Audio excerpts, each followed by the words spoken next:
ಬಾಳು ಮೂರೇ ದಿನ ತಿಳಿಯಲು ಮಾನವ, ಬಾಳು ಮೂರೇ ದಿನ ತಿಳಿಯಲು ಮಾನವ, ನೀರಗುಳ್ಳೆಯಂತೆ ಜೀವನ, ನೀರಗುಳ್ಳೆಯಂತೆ ಜೀವನ, ಈ ಮೋಹಮಯ ಬಂಧನ ವಿಧಿಯಾಟವಯ್ಯ ಜೀವನ, ಈ ಮೋಹಮಯ ಬಂಧನ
ಚಿತ್ತದಾತಗೆ ನಿತ್ಯ ಜ್ಞಾನಿಯಾದ ಮೇಲೆ ಚಿಂತೆಯಾತಗೆ ನಿತ್ಯ ಜ್ಞಾನಿಯಾದ ಮೇಲೆ ಚಿಂತೆಯಾತಗೆ ತಾನು ಉನ್ನದ ಪರರಿಗಿಕ್ಕದ ಧನವಿದ್ಯಾತಗೆ ಮಾನಹೀನನಾಗಿ ಬಾಳ್ವ ಮನುಜನ್ಯಾತಗೆ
ನಮಸ್ತೆ. ನಾನು ನಿಮ್ಮೆಲ್ಲರ ಹನುಮಂತ ಇವಳೆ ಮಾತಾಡ್ತಾ ಇರೋದು. ಮೊದಲನೇದಾಗಿ ಎಲ್ಲರಿಗೂ ವಿಶ್ವ ವಿಕಲಚೇತನರ ದಿನಾಚರಣೆ ಮತ್ತು ಕನಕ ಜಯಂತಿಯ ಹಾರ್ದಿಕ ಶುಭಾಶಯಗಳು.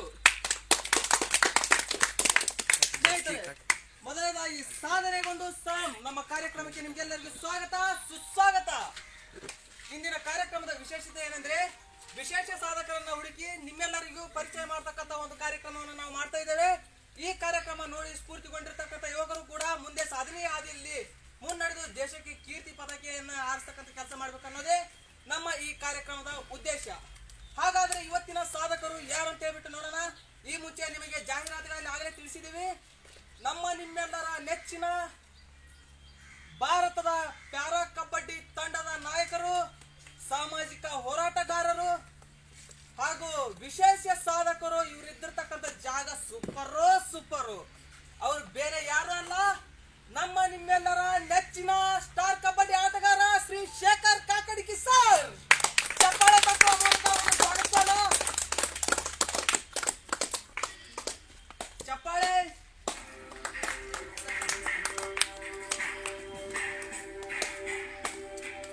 ಚಪ್ಪಾಳೆ.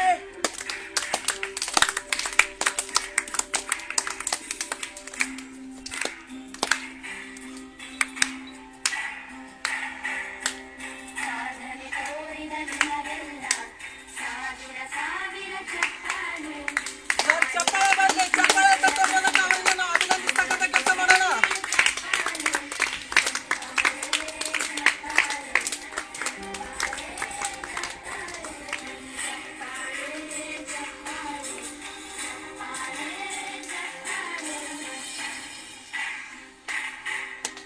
ಸರ್, ಚಪ್ಪಾಳೆ ಬರಲಿ. ಚಪ್ಪಾಳೆ ನಿಲ್ತಕ್ಕಂಥ ಅವಶ್ಯಕತೆ ಇರಬಾರ್ದು.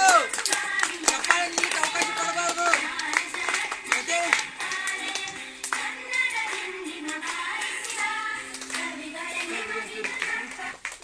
ಓಕೆ. ನಾನು ನಿಮ್ಮೆಲ್ಲರಿಗೆ ಸರ್ ಬಗ್ಗೆ ಒಂದೆರಡು ಮಾತನ್ನ ಹೇಳಿಕ್ಕೆ ಇಷ್ಟಪಡ್ತೀನಿ. ಶ್ರೀ ಶೇಖರ್ ಕಾಕಡ್ಕಿ ಅಂತ ಹೇಳ್ಬಿಟ್ಟು ಸರ್ ಹೆಸರು. ಇವರು ಹುಟ್ಟಿರ್ತಕ್ಕಂಥದ್ದು ಇದೇ ನಮ್ಮ ಬಾಗಲಕೋಟೆ ಜಿಲ್ಲೆಯ ಬಿಳಿಗಿ ತಾಲೂಕಿನ ಗಿರಿಸಾಗರ. 15/7/1978 ಶ್ರೀ ಯಂಕಪ್ಪ ಮತ್ತು ನಿಂಗವ್ವ ಅವರ ಸುಪುತ್ರನಾಗಿ ಜನಿಸಿರ್ತಕ್ಕಂಥ ನಮ್ಮೆಲ್ಲರ ಶ್ರೀ ಶೇಖರ್ ಕಾಕಡ್ಕಿ ಸರ್ ಅವರು ಭಾರತದ ಪ್ಯಾರಾ ಕಬಡ್ಡಿ ತಂಡದ ಅದ್ಭುತವಾಗಿರ್ತಕ್ಕಂಥ ನಾಯಕರು. ಇವರು ಭಾರತವನ್ನ ಮುನ್ನಡೆಸಿ ಭಾರತವನ್ನು ಸುಮಾರು 3 ಸಾರಿ ಚಾಂಪಿಯನ್ ಮಾಡಿರ್ತಕ್ಕಂಥದ್ದನ್ನ ನಾವು ಕಾಣಬಹುದು. ಜೊತೆಗೆ ಇವರು ಗೆದ್ದಿರ್ತಕ್ಕಂಥ ಪ್ರಶಸ್ತಿಗಳು ಸುಮಾರು ಒಂದು ಟ್ರೇಲರ್ ಗಿಂತನೂ ಮಿಗಿಲಾಗಿರ್ತಕ್ಕಂಥ ಪ್ರಶಸ್ತಿಗಳು ಇವ್ರ ಹತ್ರ ಇರ್ತಕ್ಕಂಥದ್ದನ್ನ ನಾನು ಸಾಕ್ಷಾತ್ ಸಮೇತ ನೋಡಿದ್ದೇನೆ. ಹಾಗಾದ್ರೆ ಇವ್ರಿಗೆ ಬಂದಿರತಕ್ಕಂಥ ಪ್ರಶಸ್ತಿಗಳು ಯಾವ ಅಂತ ಹೇಳ್ಬಿಟ್ಟು ನೋಡೋಣ. ಇವರಿಗೆ ರಾಷ್ಟ್ರೀಯ ಹಾಗೂ ರಾಜ್ಯ ಮಟ್ಟದ ಪ್ರಶಸ್ತಿಗಳು ಬಂದಿರತಕ್ಕಂಥದ್ದು. ರಾಷ್ಟ್ರೀಯ ಪ್ರಶಸ್ತಿಗಳನ್ನ ನಾವು ನೋಡಿದಾಗ ಬುದ್ಧ ಭಾರತ ರತ್ನ, ಸ್ವಾಮಿ ವಿವೇಕಾನಂದ, ಹಾಗೆ ಅದೇ ರೀತಿಯಲ್ಲಿ ಅಬ್ದುಲ್ ಕಲಾಂ ಅವ್ರ ಪ್ರಶಸ್ತಿ ಕೂಡ ಬಂದಿದೆ. ಇವರಿಗೆ ಬಂದಿರತಕ್ಕಂಥ ರಾಜ್ಯ ಪ್ರಶಸ್ತಿಗಳನ್ನು ನೋಡಿದಾಗ ಡಾಕ್ಟರ್ ರಾಜ್ಕುಮಾರ್, ಕ್ರಾಂತಿವೀರ ಸಂಗೊಳ್ಳಿ ರಾಯಣ್ಣ, ಕನಕಶ್ರೀ ಹಾಗೂ ಇನ್ನೂ ಹಲವಾರು ರೀತಿಯ ಪ್ರಶಸ್ತಿಗಳನ್ನು ಕೂಡ ಇವರು ಪಡೆದಿರತಕ್ಕಂಥದ್ದು. ಸುಮಾರು ಸಂಘ ಸಂಸ್ಥೆಗಳಿಂದ ಅನಂತವಾಗಿರ್ತಕ್ಕಂಥ ಗೌರವ ಸನ್ಮಾನಗಳು ಲೆಕ್ಕಕ್ಕೆ ಸಿಗ್ತಾ ಇಲ್ಲ. ಅಷ್ಟೊಂದು ಗೌರವ ಸನ್ಮಾನಗಳು ಆಗಿವೆ. ಆದರೆ ಇವತ್ತಿಗೂ ಕೂಡ ಒಬ್ಬ ಭಾರತ ತಂಡದ ಮಹಾನ್ ಕಬಡ್ಡಿ ಆಟಗಾರ, ಅದರಲ್ಲೂ ಭಾರತ ತಂಡದ ನಾಯಕ, ನಮ್ಮೆಲ್ಲರ ಕರ್ನಾಟಕದ ಕುಡಿಯಲಿಕ್ಕೆ ಹೆಮ್ಮೆ ಆಗುತ್ತೆ. ಚಪ್ಪಾಳೆ ತಟ್ಟುವ ಮೂಲಕ ನನ್ನ ಮತ್ತೊಮ್ಮೆ ಮೊದಲನ್ನು ಅಭಿನಂದಿಸ್ತಕ್ಕಂಥ ಕೆಲಸ ಮಾಡೋಣ. ಹಾಗಾದ್ರೆ ಶ್ರೀ ಶೇಖರ್ ಕಾಕಡ್ಕಿ ಸರ್ ಅವರ ಹಿನ್ನೆಲೆ ಏನು, ಅವರು ಬೆಳೆದು ಬಂದಿರತಕ್ಕಂಥ ರೀತಿ ಯಾವ ರೀತಿ ಇತ್ತು, ಹಾಗಾದ್ರೆ ಅವ್ರ ಜೀವನದಲ್ಲಿ ಅನುಭವಿಸಿರ್ತಕ್ಕಂಥ ಸಂಕಷ್ಟ ಆದ್ರೂ ಏನು, ಜೀವನದಲ್ಲಿ ಇರ್ತಕ್ಕಂಥ ಸಂಕಷ್ಟವನ್ನು ಅವರು ಯಾವ ರೀತಿಯಾಗಿ ಎದುರಿಸಿದ್ರು, ಕಂಡಿರ್ತಕ್ಕಂಥ ಕಷ್ಟಗಳು, ಮಾಡಿರ್ತಕ್ಕಂಥ ಸಾಧನೆಗಳನ್ನ ಕುರಿತು ನಿಮ್ಮೆಲ್ಲರ ಮುಂದೆ ಚರ್ಚೆ ಮಾಡೋಣ. ಹಾಗೆ ಸರ್ಗೆ ಮತ್ತೊಮ್ಮೆ ವೆಲ್ಕಮ್ ಮಾಡೋಣ. ಸರ್, ಮತ್ತೊಮ್ಮೆ ನಿಮಗೆ ಕಾರ್ಯಕ್ರಮಕ್ಕೆ ಸ್ವಾಗತ ಸುಸ್ವಾಗತ. ನಮಸ್ತೆ ಎಲ್ಲರಿಗೂ.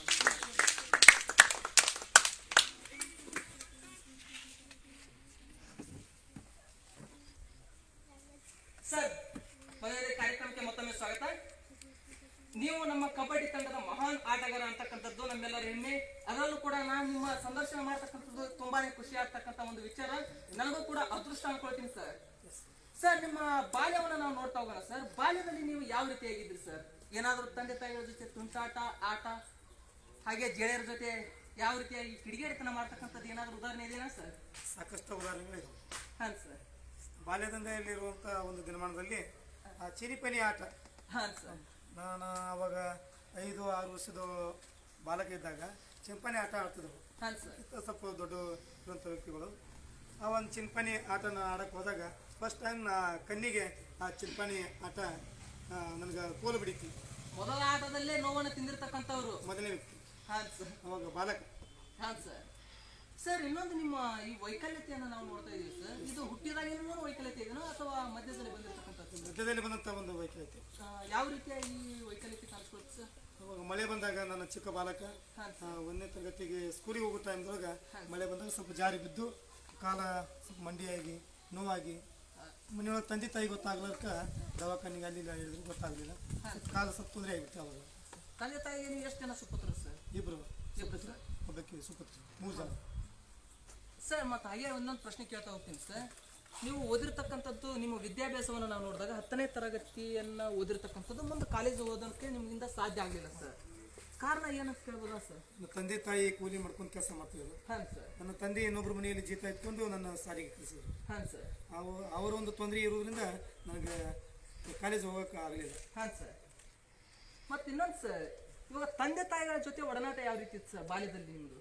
ಬಾಲ್ಯದಲ್ಲಿ ಇರ್ತಂದ್ರೆ ಅವರು ನಾವೆಷ್ಟ ತಂದೆ ತಾಯಿಗೆ ಮಗ ಯಾವಾಗಿದ್ರು ಮುದ್ದು ಬಂಗಾರ. ಹಾಂ ಸರ್. ಯಾಕಂದ್ರೆ ನಾನು ಒಬ್ಬ ವಿಕಲಚೇತನ ಆಗಿದ್ರು ಭಾಳ ಅಪ್ಪಿ ಅಂದ್ರೆ ಭಾಳ ನನ್ನ ಮ್ಯಾಗ ಒಂದು ಪ್ರೀತಿ ವಿಶ್ವಾಸ ಇಟ್ಕೊಂಡು ತಂದೆ ತಾಯಿ. ಹಾಂ. ಯಾಕಂದ್ರೆ ಎಲ್ಲಿರೋ ತಂದೆ ತಾಯಿ ಹೊರಗೆ ಹೋದ್ರಪ್ಪ ಪಟ್ಟು ನನ್ನ ಜೊತೆ ಬರೋರು ನನ್ನ ಮಗ ಅದು ಅದ ಇವನು ಬಿಟ್ಟು ಕೊಡಬಾರ್ದು ಭಾಳ ಪ್ರೀತಿ ತೋರಿಸ್ತಿದ್ರು ಸರ್. ಒಂದು ಮಾತನ್ನ ನಾನು ನಿಮ್ಮ ಮುಂದೆ ಹೇಳಲಿಕ್ಕೆ ಇಷ್ಟಪಡ್ತೀನಿ ಸರ್.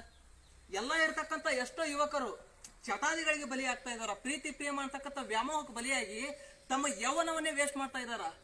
ಅದರಲ್ಲೂ ಕೂಡ ನ್ಯೂನತೆ ಇರ್ತಕ್ಕಂಥ ನೀವು ಭಾರತಕ್ಕಾಗಿ ಹೋರಾಡಿ ಭಾರತದ ಕೀರ್ತಿ ಪತಾಕೆಯನ್ನು ವಿದೇಶದಲ್ಲಿ ಹಾರಿಸಿದ್ರಲ್ಲ ಸರ್, ನಿಜವಾಗ್ಲೂ ನಮ್ಮ ಕಡೆಯಿಂದ ದೊಡ್ಡ ಸೆಲ್ಯೂಟ್ ಸರ್. ನಿಜವಾಗ್ಲೂ ಗ್ರೇಟ್ ಸರ್ ಅದೊಂದು ವಿಚಾರ.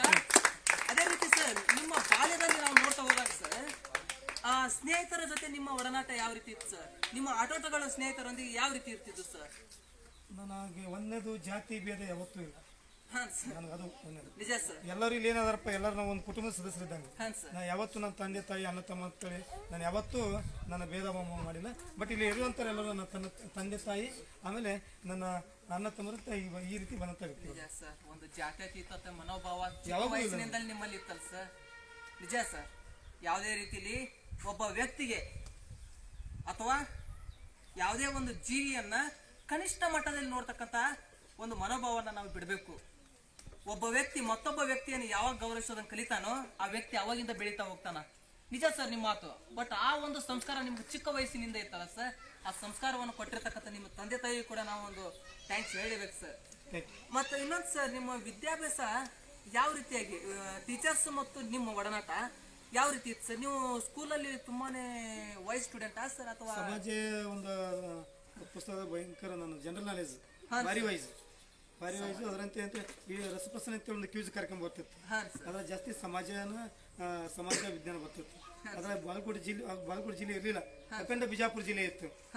ಪ್ರೈಮರಿ ಸ್ಕೂಲ್ ರಾಜ್ಯದೊಳಗೆ ನಾನು ರಸಪ್ರಸನ್ನಲ್ಲಿ ಪ್ರಥಮ ಸ್ಥಾನ ಪಡೆದಿದ್ದೆ. ರಾಜ್ಯ ಮಟ್ಟದಲ್ಲಿ ಪ್ರಥಮ ಸ್ಥಾನ, ಪ್ರಥಮ ಸ್ಥಾನ. ನಿಜ ಸರ್. ಹಾಗಾದ್ರೆ ನೀವು ಕೂಡ ಆಟದಲ್ಲಿ ಅಷ್ಟೇ ಮುಂದಲ್ಲ ಸರ್, ವಿದ್ಯಾಭ್ಯಾಸದಲ್ಲೂ ಕೂಡ ತಮ್ಮ ಚಾಣಾಕ್ಷತೆಯನ್ನ ಪ್ರದರ್ಶನ ಮಾಡ್ತಾ ಇದ್ರು ಅಂತಕ್ಕಂಥದ್ದನ್ನ ನಾವು ಇಲ್ಲಿ ಕಾಣಬಹುದು ಸರ್. ಮತ್ತೆ ಇನ್ನೊಂದು ಕ್ವಶನ್ ಸರ್, ನಿಮ್ಗೆ ನೀವು ವಿದ್ಯಾಭ್ಯಾಸವನ್ನು ಮಾಡ್ತಾ ಇದ್ರು, ಟೀಚರ್ ಜೊತೆ ಯಾವ ರೀತಿ ಒಡನಾಟ ಇತ್ತು ಸರ್ ನಿಮ್ದು? ಅಲ್ಲಿ ಟೀಚರ್ ಜೊತೆ ಯಾವ ರೀತಿ ಒಂದು ಒಡನಾಟ ಇತ್ತಂದ್ರೆ ನನಗೆ ಅವರು ಟೀಚರ್ ತಮ್ಮ ಮಕ್ಕಳಂತೆ ನನ್ನ ಮಗುನ್ ತರ ನೋಡ್ಕೊತಿದ್ರು.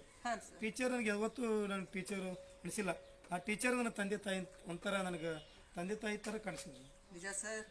ಇವಾಗಲೇ ನಾವು ನಮ್ಮ ಪೂರ್ವಜರು ಹೇಳ್ಬಿಟ್ಟಿದಾರಲ್ಲ ಸರ್, ಟೀಚರ್ಸ್ ಟೀಚರ್ ಆಗಿ ಎಷ್ಟೇ ನೋಡ್ತಾ ಇಲ್ಲ ಸರ್. ನಮ್ಮ ಭಾರತೀಯ ಸಂಸ್ಕೃತಿಯನ್ನು ನೋಡಿದಾಗ ಗುರು ಬ್ರಹ್ಮ, ಗುರು ವಿಷ್ಣು, ಗುರುದೇವ ಮಹೇಶ್ವರ, ಗುರು ಸಾಕ್ಷಾತ್ ಪರಬ್ರಹ್ಮ, ತಸ್ಮೈ ಶ್ರೀ ಗುರುವೇ ನಮಃ ಅಂತಕ್ಕಂಥದ್ದು, ಗುರುಗಳನ್ನ ಒಂದು ದೇವರ ರೂಪದಲ್ಲಿ ಕಾಣ್ತಕ್ಕಂಥದ್ದು. ಅದೇ ರೀತಿ ಸರ್, ನಿಮ್ಮ ಗುರುಗಳಲ್ಲಿ ನಿಮ್ಮ ಮೇಲೆ ಅತಿ ಹೆಚ್ಚು ಪ್ರಭಾವ ಬೀರತಕ್ಕಂಥ ಗುರುಗಳು ಯಾರು ಸರ್? ವಾಯಸ್ ಗರ್ಭಸಪ್ಪ ಅಂತೇಳಿ ಒಬ್ಬ ಗುರುಗಳು. ಹಾಂ ಸರ್.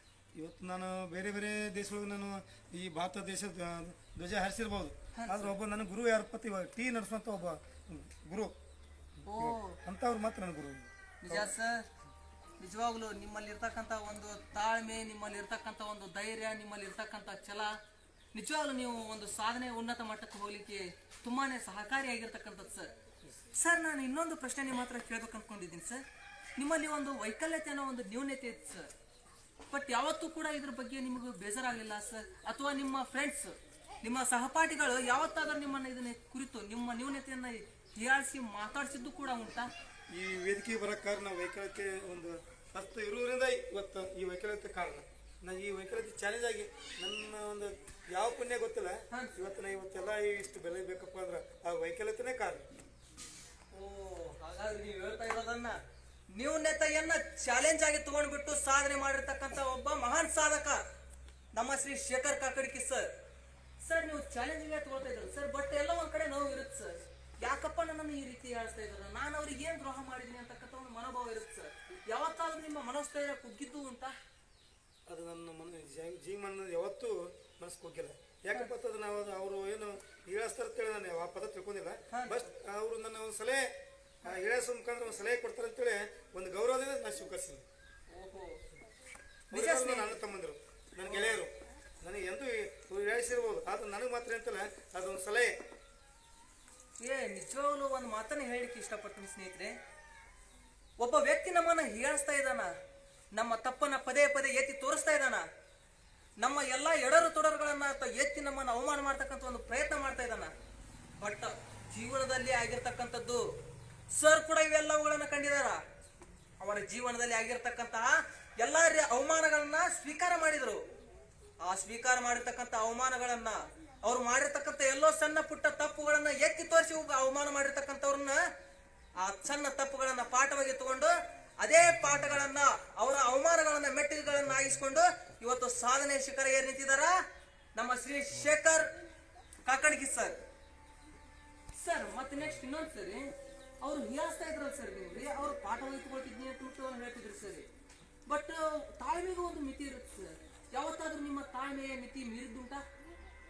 ಅಂದ್ರೆ ಯಾವತ್ತೂ ಅದನ್ನ ಸಾಕಷ್ಟೆಲ್ಲ ನೋವಾಗೈತಿ. ನೋವಾಗೈತಪ್ಪ ಅಂತಂದ್ರು ನಾನು ಹಿಂಜರಿದೆ. ನಾನು ಒಂದು ಅಗಳ್ತಾನೆ ಹೇಳಿದೆ, ನಾನು ಚಾಲೆಂಜ್ ಆಯ್ತು ನನಗೆ.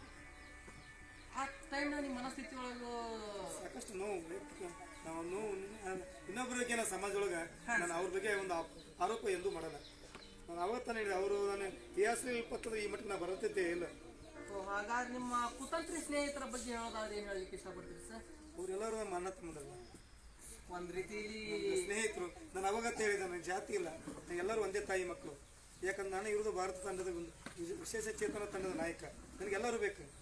ಈ ಭಾರತೀಯ ತಾಯಿಯ ಮಕ್ಕಳಂದ ಮೇಲೆ ನನಗೆ ಹೇಳಿಸೋರು ಯಾರೂ ಇಲ್ಲ. ತುಂಬಾನೇ ದೊಡ್ಡ ಮಾತು ಸರ್ ಇದು, ತುಂಬಾನೇ ದೊಡ್ಡ ಮಾತು. ನಮ್ಮನ್ನು ಹೀಯಾಳಿಸಿ ನಮ್ಮನ್ನ ಗೌರವದಿಂದ ಕಾಣದೇ ಇರ್ತಕ್ಕಂಥ ಒಬ್ಬ ವ್ಯಕ್ತಿಯನ್ನ ಪೂಜನೀಯ ಮನೋಭಾವದಿಂದ ನೋಡ್ತಕ್ಕಂಥ ಮನಸ್ಥಿತಿ ಇರೋದು ಕೇವಲ ಮಹಾತ್ಮರಲ್ಲಿ ಮಾತ್ರ. ತುಂಬಾನೇ ದೊಡ್ಡ ಸಾಧನೆ ಸರ್ ಮಾಡಿರ್ತಕ್ಕಂಥದ್ದು. ಕೇವಲ ಅವರು ಭಾರತ ದೇಶದಲ್ಲಿ ಮಾತ್ರ ಕಬಡ್ಡಿ ಆಡಿ ಗೆದ್ದಿರ್ತಕ್ಕಂಥದ್ದಲ್ಲ, ಥೈಲ್ಯಾಂಡ್, ನೇಪಾಳ, ಬಾಂಗ್ಲಾದೇಶ್, ಪಾಕಿಸ್ತಾನ, ಇನ್ನು ಹಲವಾರು ದೇಶಗಳಲ್ಲಿ ಹೇಳ್ತಾ ಹೋದ್ರೆ ತುಂಬಾನೇ ಬರ್ತಾವು. ಈ ಎಲ್ಲಾ ದೇಶಗಳಲ್ಲಿ ತಮ್ಮನ್ನ ತಾವು ಭಾರತ ತಂಡದ ಪರವಾಗಿ ತೊಡಗಿಸಿಕೊಂಡ್ರು. ಭಾರತ ತಂಡದ ಪರವಾಗಿ ತೊಡಗಿಸಿಕೊಳ್ಳೋದು ಅಷ್ಟೇ ಅಲ್ಲ, ವಿಶೇಷ ಚೇತನ ಕಬಡ್ಡಿ ತಂಡದ ನಾಯಕನಾಗಿ ತಂಡವನ್ನು ಮುನ್ನಡೆಸಿ ಭಾರತವನ್ನ ಚಾಂಪಿಯನ್ ಪಟ್ಟಕ್ಕೆ ಏರಿಸಿರ್ತಕ್ಕಂಥವ್ರು ನಮ್ಮ Shri Shekhar Y Kakadki sir. Sir ನಿಮ್ಮ ಕಬಡ್ಡಿ ಅಂದ್ರೆ ನಿಮ್ಗೆ ಪಂಚಪ್ರಾಣ ಅಂತಕ್ಕಂಥದ್ದು ನಮ್ಗೆ ಗೊತ್ತಾಯ್ತು ಸರ್. ಕಬಡ್ಡಿಯನ್ನು ನೀವು ತುಂಬಾ ಇಷ್ಟಪಡ್ತೀರಿ ಸರ್. ಈ ಕಬಡ್ಡಿಯನ್ನು ಹೊರತುಪಡಿಸಿ ನೋಡೋದಾದ್ರೆ ಮತ್ತೆ ಇನ್ಯಾವ ಆಟಗಳನ್ನು ನೋಡ್ಲಿಕ್ಕೆ ಇಷ್ಟಪಡ್ತೀರಿ ಸರ್? ಖೋ ಖೋ, ವಾಲಿಬಾಲ್, ಹಾಕಿ, ಹಾಂ ಸರ್, ವೈಯಕ್ತಿಕ ಆಡುವಾಗ ಹೈ ಜಂಪ್, ಹಾಂ ಸರ್, ಗುಂಡು ಎಸೆತ. ಯಾಕಂದ್ರೆ ಹೈ ಜಂಪ್ ಗುಂಡು ಎಸೆತ ನಾನು ಬೇರೆ ದೇಶದೊಳಗೂ ಹೈ ಜಂಪ್ 4-8 ಜಿಗಿದು ಒಂದು ಸೆಕೆಂಡ್ಸ್ ಬಹುಮಾನ. ಹೈ ಜಂಪ್ ಕೂಡ ವಿದೇಶದಲ್ಲಿ ಸಾಧನೆ ಮಾಡಿದ್ರು ಸರ್, ಥೈಲ್ಯಾಂಡ್ ದೇಶದಲ್ಲಿ. ಸರ್ ಕೇವಲ ಕಬಡ್ಡಿ ಅಂತಕ್ಕಂಥ ಒಂದು ಗುಂಪು ಆಟದಲ್ಲಿ ಮಾತ್ರ ಅಲ್ಲ, ವೈಯಕ್ತಿಕ ಆಟಗಳಲ್ಲಿ ಕೂಡ ಭಾಗವಹಿಸಿ high jump sir, high jump ಮತ್ತು ಸರ್ ಗುಂಡು ಎಸೆತ ಇವುಗಳಲ್ಲೂ ಕೂಡ ಭಾರತದ ಕೀರ್ತಿ ಪತಾಕೆಯನ್ನು ವಿದೇಶದಲ್ಲಿ ಹಾರಿಸಿರ್ತಕ್ಕಂಥದ್ದು ನಾವಿಲ್ಲಿ ಕಾಣ್ತಾ ಇದ್ದೀವಿ ಸರ್. ಇವಾಗ ನೀವು ವೈಯಕ್ತಿಕ ಆಟಗಳಲ್ಲಿಯೂ ಕೂಡ ಪ್ರಾವೀಣ್ಯತೆಯನ್ನು ಪಡೆದಿರತಕ್ಕಂಥವ್ರು, ಕಬಡ್ಡಿಯಲ್ಲಿ ಅಂತೂ ನಿಮ್ಮದೇ ಆಗಿರ್ತಕ್ಕಂಥ ಒಂದು ಶ್ರೇಷ್ಠತೆಯನ್ನು ಸೃಷ್ಟಿ ಮಾಡಿರ್ತಕ್ಕಂಥವ್ರು ನೀವು ಸರ್. ಸರ್ ಮತ್ತೊಂದು ಒಂದು ಪ್ರಶ್ನೆ ಸರ್, ನೀವು ಕಬಡ್ಡಿಯನ್ನೇ ಯಾವ ರೀತಿಯಾಗಿ ಉಸಿರಾಗಲಿಕ್ಕೆ ಕಾರಣ ಏನು ಸರ್? ಅಥವಾ ಇನ್ನುವುದೆಲ್ಲ ಆಟಗಳಿದ್ದು ಸರ್, ಖೋ ಖೋ ಇತ್ತು ಸರ್, ಕ್ರಿಕೆಟ್ ಇತ್ತು. ಇವತ್ತಿನ ಆಲ್ಮೋಸ್ಟ್ ಎಲ್ಲರೂ ಇಷ್ಟಪಡ್ತಕ್ಕಂಥ game sir cricket. Kabaddi, kho kho, cricket ಈ ಎಲ್ಲಾ ಗೇಮ್ಗಳಲ್ಲಿ ನೋಡಿದಾಗ ನೀವು ಕಬಡ್ಡಿಗೆ ಯಾಕೆ ಅಷ್ಟೊಂದು ಮಹತ್ವ ಕೊಡ್ಲಿಕ್ಕೆ ಕಾರಣ? ಗಂಡದೇ ಕಬಡ್ಡಿ ಆಟ. ಇದು ಉತ್ತರ ಕರ್ನಾಟಕದ ಗಂಡಸರ ಆಟ ಅಂತಾರೆ ಕಬಡ್ಡಿ ಅಂತಂದ್ರೆ. ಅದಕ್ಕೆ ಇದನ್ನ ನಮ್ಮ ಉತ್ತರ ಕನ್ನಡದಾಗ ಏನಂತಾರೆ ಗಂಡಸರ ಆಟ ಅಂತಾರ. ಅದಕ್ಕೆ ಗಂಡದೇ ಆಟ ಇದು ನನ್ನ ನೆಚ್ಚಿನ ಆಟ. ಇದು ನನ್ನ ಭಾರತ ದೇಶದ ಮೂಲ ಕಬಡ್ಡಿ ಆಟ. ಅದಕ್ಕೆ ನನಗೆ ಬಹಳ ಖುಷಿ ಆಯ್ತು ಈ ಆಟ ಅಂದ್ರೆ. ನಿಜ ಸರ್, ನೀವು ಹೇಳ್ತಕ್ಕಂಥದ್ದು ಇದು ಗಂಡದೇ ಆಟ. ಗಂಡಸರು ಆಡ್ತಾ ಇದಾರ, ಇವತ್ತು ಹೆಂಗಸರು ಕೂಡ ಆಡ್ತಾ ಇದಾರ ಸರ್. ಬಟ್ ಅವರಲ್ಲಿ ಇರ್ತಕ್ಕಂಥ ಒಂದು ರೊಚ್ಚು ಕೆಚ್ಚು, ಅವ್ರು ಮಾಡ್ತಕ್ಕಂಥ ಒಂದು ಸಾಹಸವನ್ನು ನಾವು ಇಲ್ಲಿ ಕಾಣ್ತಾ ಇದೀವಿ ಸರ್. ನಿಜ ಸರ್, ಇದು ನಮ್ಮ ಭಾರತ ದೇಶದ ದೇಶೀಯ ಆಟ ಅಂತಕ್ಕಂಥದ್ದು ಒಂದು ಹೆಮ್ಮೆ ಸರ್. ಇಂಥ ದೇಶೀಯ ಆಟವನ್ನು ಬೇರೆ ರಾಷ್ಟ್ರಗಳಲ್ಲಿ ಉನ್ನತ ಸ್ಥಾನದಲ್ಲಿ ನಮ್ಮ ಭಾರತ ಧ್ವಜ ಹಾರುವಂತೆ ಮಾಡಿರ್ತಕ್ಕಂತಹ ನಿಮಗೂ ಮತ್ತು ನಿಮ್ಮ ತಂಡಕ್ಕೂ ನಮ್ಮ ಕಡೆಯಿಂದ ಅಭಿನಂದನೆ ಸರ್. ಮೊದಲನೇದಾಗಿ ಅಭಿನಂದನೆಗಳು ಸರ್. ಸರ್, ನಿಮ್ಮ ಸಾಧನೆಗೆ ಸ್ಫೂರ್ತಿ ಯಾರು ಸರ್? ಇಲ್ಲೇನು ಎಲ್ಲ ನಮ್ಮ ಪ್ರತಿಯೊಂದು ನಾರ್ಮಲ್ ಕಬಡ್ಡಿ ಪ್ಲೇಯರ್ ಇರೋದಿಲ್ಲ, ಅವ್ರ ಜೊತೆ ನಾನು ನಾರ್ಮಲ್ ಕಬಡ್ಡಿ ಆಟ ಆಡ್ತಿದ್ದೆ. ಹಾಂ ಸರ್. ಆಕ್ಚುಲಿ ನಾನು ಇವತ್ತು ಒಬ್ಬ ಫಿಸಿಕಲ್ ಹ್ಯಾಂಡಿಕ್ಯಾಪ್ಟ್ ಆಗಿ ಇರೋದ್ರಿಂದ ನಾರ್ಮಲ್ ಜನರ ಜೊತೆ ಏನು ಅವಾಗ ನನಗೆ ಆಟ ಆಡಕ್ಕೆ ಅವಕಾಶ ಮಾಡಿಕೊಡ್ತಿರಲ್ಲ, ಎಲ್ಲ ಕ್ರೀಡಾಪಟುಗಳು ಇತ್ತು ನನ್ನ ಸ್ಫೂರ್ತಿ ಅಂತೇಳಿ ನಾನು ನನ್ನ ಮನದಲ್ಲಿ ತಿಳ್ಕೊಂಡಿನಿ. ಅವತ್ತು ಅವ್ರು ನನಗೆ ಅವಕಾಶ ಕೊಡಲಿಲ್ಲಪ್ಪ ಅಂತಂದ್ರೆ ಇವತ್ತು ಇಲ್ಲಿ ವೇದಿಕೆ ಮೇಲೆ ನಿಂತು ಬೇರೆ ದೇಶದ 3 ದೇಶದ ಆಟ ಆಡಿ ಇಷ್ಟೆಲ್ಲ ಪದಕ ತಂದು ನಿಮ್ಮ ಜೊತೆ ಕೂತು ಮಾತಾಡಕ್ಕೆ ಆಗ್ತಿದ್ದಿಲ್ಲ. ಸರ್, ನಾನು ನಿಮ್ಗೊಂದು ಮಾತನ್ನ ಹೇಳ್ಕೊಳ್ಲಿಕ್ಕೆ ಇಷ್ಟಪಡ್ತೀನಿ ಸರ್. ನಂದು ಒಂದು ಕನಸು ಸರ್, ನಾನು ದೊಡ್ಡ ಸಾಧನೆ ಮಾಡಬೇಕು.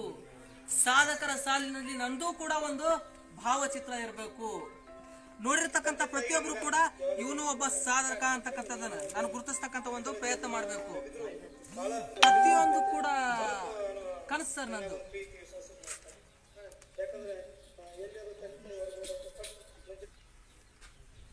ಬಟ್ ನಂದು ಒಂದು ಕನಸು ಸರ್, ಅದು ನಾನು ಸಾಧನೆ ಮಾಡಬೇಕು, ಸಾಧಕರ ಸೀಟಿನಲ್ಲಿ ನಾನು ಕೂಡಬೇಕು ಅಂತಕ್ಕಂಥ ಒಂದು ತುಂಬಾ ತುಂಬಾ ತುಂಬಾ ದೊಡ್ಡ ಆಸೆ ಸರ್.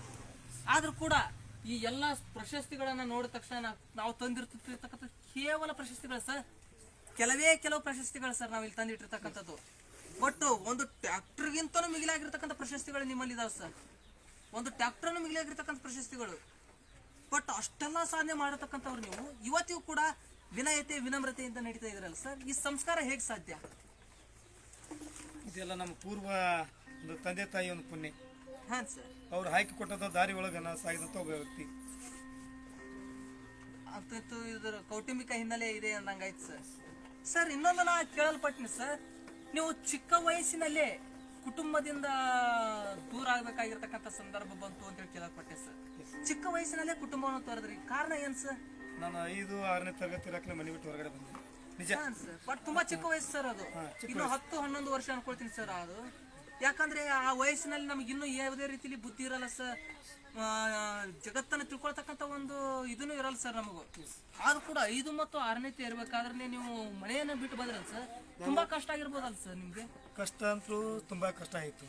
ಅದು ಒಂದೇನಪ್ಪ ಅಂದ್ರೆ ನಾನು ಒಬ್ಬ ಸಂಘ ಜೀವಿಯಾಗಿ ಎಲ್ಲೆಲ್ಲಿ ಕೆಲವೊಂದು ಸಂಘಟನೆ ಯುವಕರು ಸೇರ್ತಿದ್ರು.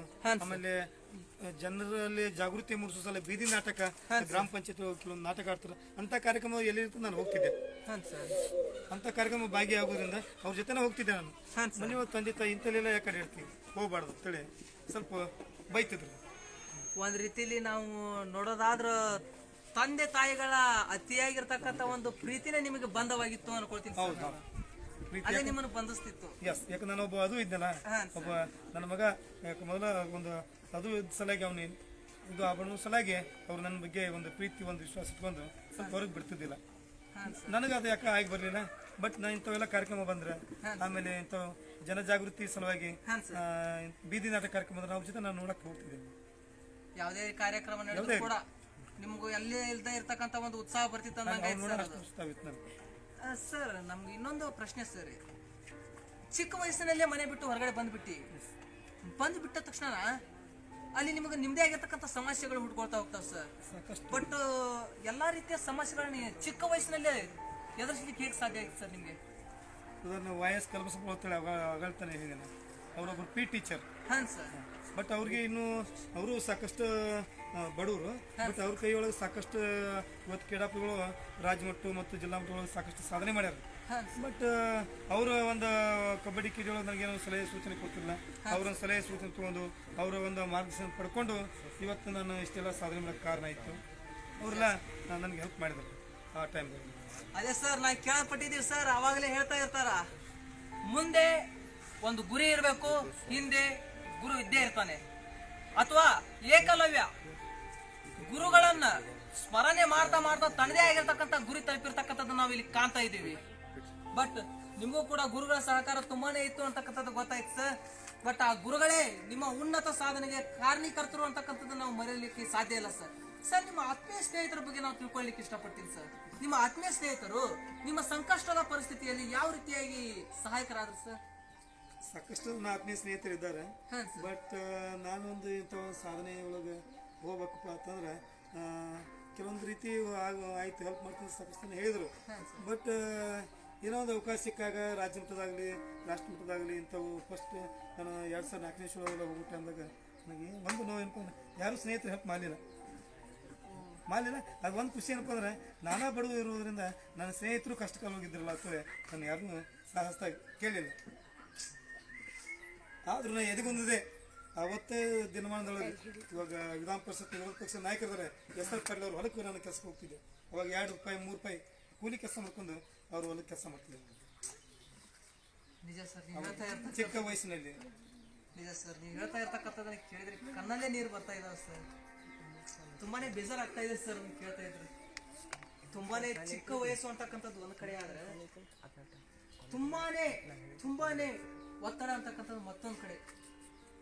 ಈ ಎಲ್ಲವುಗಳನ್ನು ದಾಟಿ ಮುನ್ನುಗ್ಗಿ ಒಂದು ಸಾಧನೆ ಮೆಟ್ಟಿಲನ್ನು ಇರ್ತಕ್ಕಂಥದ್ದು ಇದೆಯಲ್ಲ ಸರ್, ಅದು ತುಂಬಾನೇ ದೊಡ್ಡ ಸಾಧನೆ ಅನ್ಕೊಳ್ಳಿಕ್ಕೆ ನಾನು ಇಷ್ಟಪಡ್ತೀನಿ ಸರ್. ಬಟ್ ಆ ಟೈಮಲ್ಲಿ ನಿಮ್ಮದು ಆರ್ಥಿಕ ತೊಂದರೆ, ಕೈಯಲ್ಲಿ ಹಣ ಇರಲಿಲ್ಲ ಸರ್. ಕೈಯಲ್ಲಿ ಹಣ ಇಲ್ಲದೆ ಇದ್ರೂ ಕೂಡ ಸ್ನೇಹಿತರ ಸಹಾಯ ಕೂಡ ದೊರಕದೇ ಇರತಕ್ಕಂಥ ಸಂದರ್ಭದಲ್ಲಿ ನೀವು ಯಾವ ರೀತಿ ಮುಂದೆ ಹೋಗ್ಲಿಕ್ಕೆ ಸಾಧ್ಯ ಆಯ್ತು ಸರ್? ಬಟ್ ನಮ್ಗೆ ನಿಮ್ಮ ಮುಖ ನೋಡಿದ್ರೆ ಗೊತ್ತಾಗ್ತಾ ಇದೆ ಸರ್. ಆ ನೋವು ನಿಮ್ಮಲ್ಲಿ ಕಾಣ್ತಾ ಇದೆ ಸರ್ ನಮಗೆ ನಿಜವಾಗ್ಲು ಸರ್. ಬಟ್ ಆ ಕಷ್ಟ ಏನಂತಕ್ಕಂಥದ್ದು ಸರಿ ನಮ್ಮ ಮುಂದೆ ಹೇಳ್ಕೊಳ್ಳಿಕ್ಕೆ ಸರ್. ಅವತ್ತು ಕಷ್ಟ ನನಗೆ ಬರಲಿಲ್ಲಪ್ಪ ಅಂತಂದ್ರೆ ಇಷ್ಟೆಲ್ಲ ಸಾಧನೆ ಮಾಡೋಕೆ ಆಗ್ತಿದ್ದಿಲ್ಲ. ಆ್ಯಕ್ಚುಲಿ ನನ್ನ ಕಷ್ಟ ತೊಂದರೆ ಬಂದಿದ್ದೆ ಒಳ್ಳೇದು. ಅದನ್ನು ಅವತ್ತು ನಾನು ಯಾಕಂದ್ರೆ ನಾನು ಒಬ್ಬ ವ್ಯಕ್ತಿ ಅಂತ ಸ್ವಾವಲಂಬಿಯಾಗಿ ದುಡಿಬೇಕು. ಇನ್ನೊಬ್ರಿಗೆ ಕೈ ಚಾಚಬಾರ್ದು. ನಾನೇ ಇನ್ನೊಬ್ರಿಗೆ ದುಡಿದು ಇಷ್ಟು ಒಂದು ಕಾಲಿಲ್ಲಪ್ಪ ಅಂದ್ರೆ ದುಡ್ಡು ಕ್ಯಾಶ್ ಇನ್ನೊಬ್ರಿಗೆ ಹೆಲ್ಪ್ ಮಾಡಬೇಕು ನನ್ನೊಂದು ಆಸೆ ಇತ್ತು. ಆವಾಗ ತಾನೇ ನಾನು ಸ್ವಲ್ಪ ದಿನ ಕೂಲಿ ಕೆಲಸ ಮಾಡಿಕೊಂಡು ಬೆಳೆದಂಥ ಒಬ್ಬ ವ್ಯಕ್ತಿ ಸರ್. ಅಲ್ಲ ಸರ್, ನಿಮ್ಮದೇ ಆಗಿರ್ತಕ್ಕಂಥ ಒಂದು ನ್ಯೂನತೆ ಒಂದ್ ಕಡೆ ಇದೆ ಸರ್. ಬೇರೆ ಕಡೆ ಸಹಾಯಗಳು ಸಿಗ್ತಾ ಇಲ್ಲ, ನಿಮ್ಗೆ ಸಹಾಯ ಸಿಗ್ತಾ ಇಲ್ಲ. ಆದ್ರೂ ಕೂಡ ಸಾಧಿಸ್ಬೇಕಂತಕ್ಕಂಥ ಒಂದು ಹಂಬಲ, ಮುನ್ನುಗ್ಬೇಕಂತಕ್ಕಂಥ ಒಂದು ಛಲ, ಕೈಯಲ್ಲಿ ಏನೇ ಇಲ್ಲದೆ ಇದ್ರು ಕೂಡ ಯಾವ ರೀತಿಯಾಗಿ ಮುನ್ನುಗ್ತಕ್ಕಂಥ ಒಂದು ಸಾಹಸ ಮಾಡ್ತಾ ಇದ್ರಿ ಸರ್ ನೀವು. ಯಾಕಂದ್ರೆ ಇವತ್ತಿಗೆ ನೋಡ್ತಾ ಇದ್ರು ಸರ್, ದುಡ್ಡು ಇಲ್ಲದೆ ಮುಂದೆ ಹೋಗ್ಲಿಕ್ಕೆ ಸಾಧ್ಯನೇ ಇಲ್ಲ ಸರ್. ದುಡ್ಡೇ ದೊಡ್ಡಪ್ಪ ಅಂತಕ್ಕಂಥದ್ದು ಒಂದ್ ಕಡೆ ಇದೆ ಸರ್. ಬಟ್ ನಿಮ್ಮಲ್ಲಿ ವಿದ್ಯೆ ಇತ್ತು ಸರ್, ಅದರಪ್ಪ. ಬಟ್ ಅದ್ರ ಮೂಲಕ ನೀವು ಸಾಧಿಸ್ತಕ್ಕಂಥ ಒಂದು ಶಕ್ತಿಯನ್ನು ಪಡ್ಕೊಂಡ್ರಿ ಅಂತ ನಾನು ಭಾವಿಸ್ತೀನಿ ಸರ್. ಆದ್ರೂ ಕೂಡ ನಿಮ್ಮ ಮನಸ್ಥಿತಿಯನ್ನ, ನಮ್ಮಲ್ಲಿ ಎಷ್ಟೇ ಜ್ಞಾನ ಇದ್ರು ಕೂಡ ನಾವು ಒಂದು ಕಡೆಯಿಂದ ಮತ್ತೊಂದು ಊರಿಗೆ ಹೋಗ್ಬೇಕಾದ್ರು, ಒಂದು ವಾಹನವನ್ನು ಏರ್ ಹೋಗ್ಬೇಕಾದ್ರೆ ಫ್ರೀಯಾಗಿ ಕರ್ಕೊಂಡು ಹೋಗ್ತಕ್ಕಂಥ ಮನಸ್ಥಿತಿ ಇರೋರು ಬಹಳ ಕಡಿಮೆ ಸರ್, ತುಂಬಾನೇ ವಿರಳ.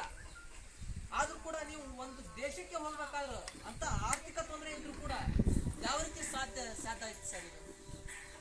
ನಾನು ಥೈಲ್ಯಾಂಡ್ ದೇಶಕ್ಕೆ ಹೋಗೋ ಟೈಮ್ದೊಳಗೆ ಸಾಕಷ್ಟು ಜನ ನನ್ನ ಸ್ನೇಹಿತರು, ಸಾಕಷ್ಟು ನಾನು ಈ ರಾಜ್ಯದೊಳಗೆ ಒಂದು 198 ಕೆಲಸ ಯುವಕ ಸಂಘಗಳು ಮಾಡಿದ್ದು ಉದಾಹರಣೆ ಅದಾವ. ಎಸ್ ಸರ್, 198 ಯುವಕ ಸಂಘಗಳು ಮಾಡಿದ್ವಿ. ಹಾಂ ಸರ್. ಇವ್ರು ಸಾವರ್ಕರ್, ಭಗತ್ ಸಿಂಗ್, ಕನಕದಾಸ, ಹಾಂ ಸರ್. ಸಂಗೊಳ್ಳಿ ರಾಯಣ್ಣ, ಹಾಂ ಸರ್. B.R. ಅಂಬೇಡ್ಕರ್, ಹಾಂ ಸರ್. ಡಾಕ್ಟರ್ ಬಾಬು ಜೀವನರಾವ್, ಸಾಕಷ್ಟು ಉದಾಹರಣೆ, ಮಹಿಳಾ ಸಂಘ ಸಾಕಷ್ಟು ಉದಾಹರಣೆ ಸಂಘಟನೆ ಮಾಡಿದ್ದು ಉದಾಹರಣೆಗಳು.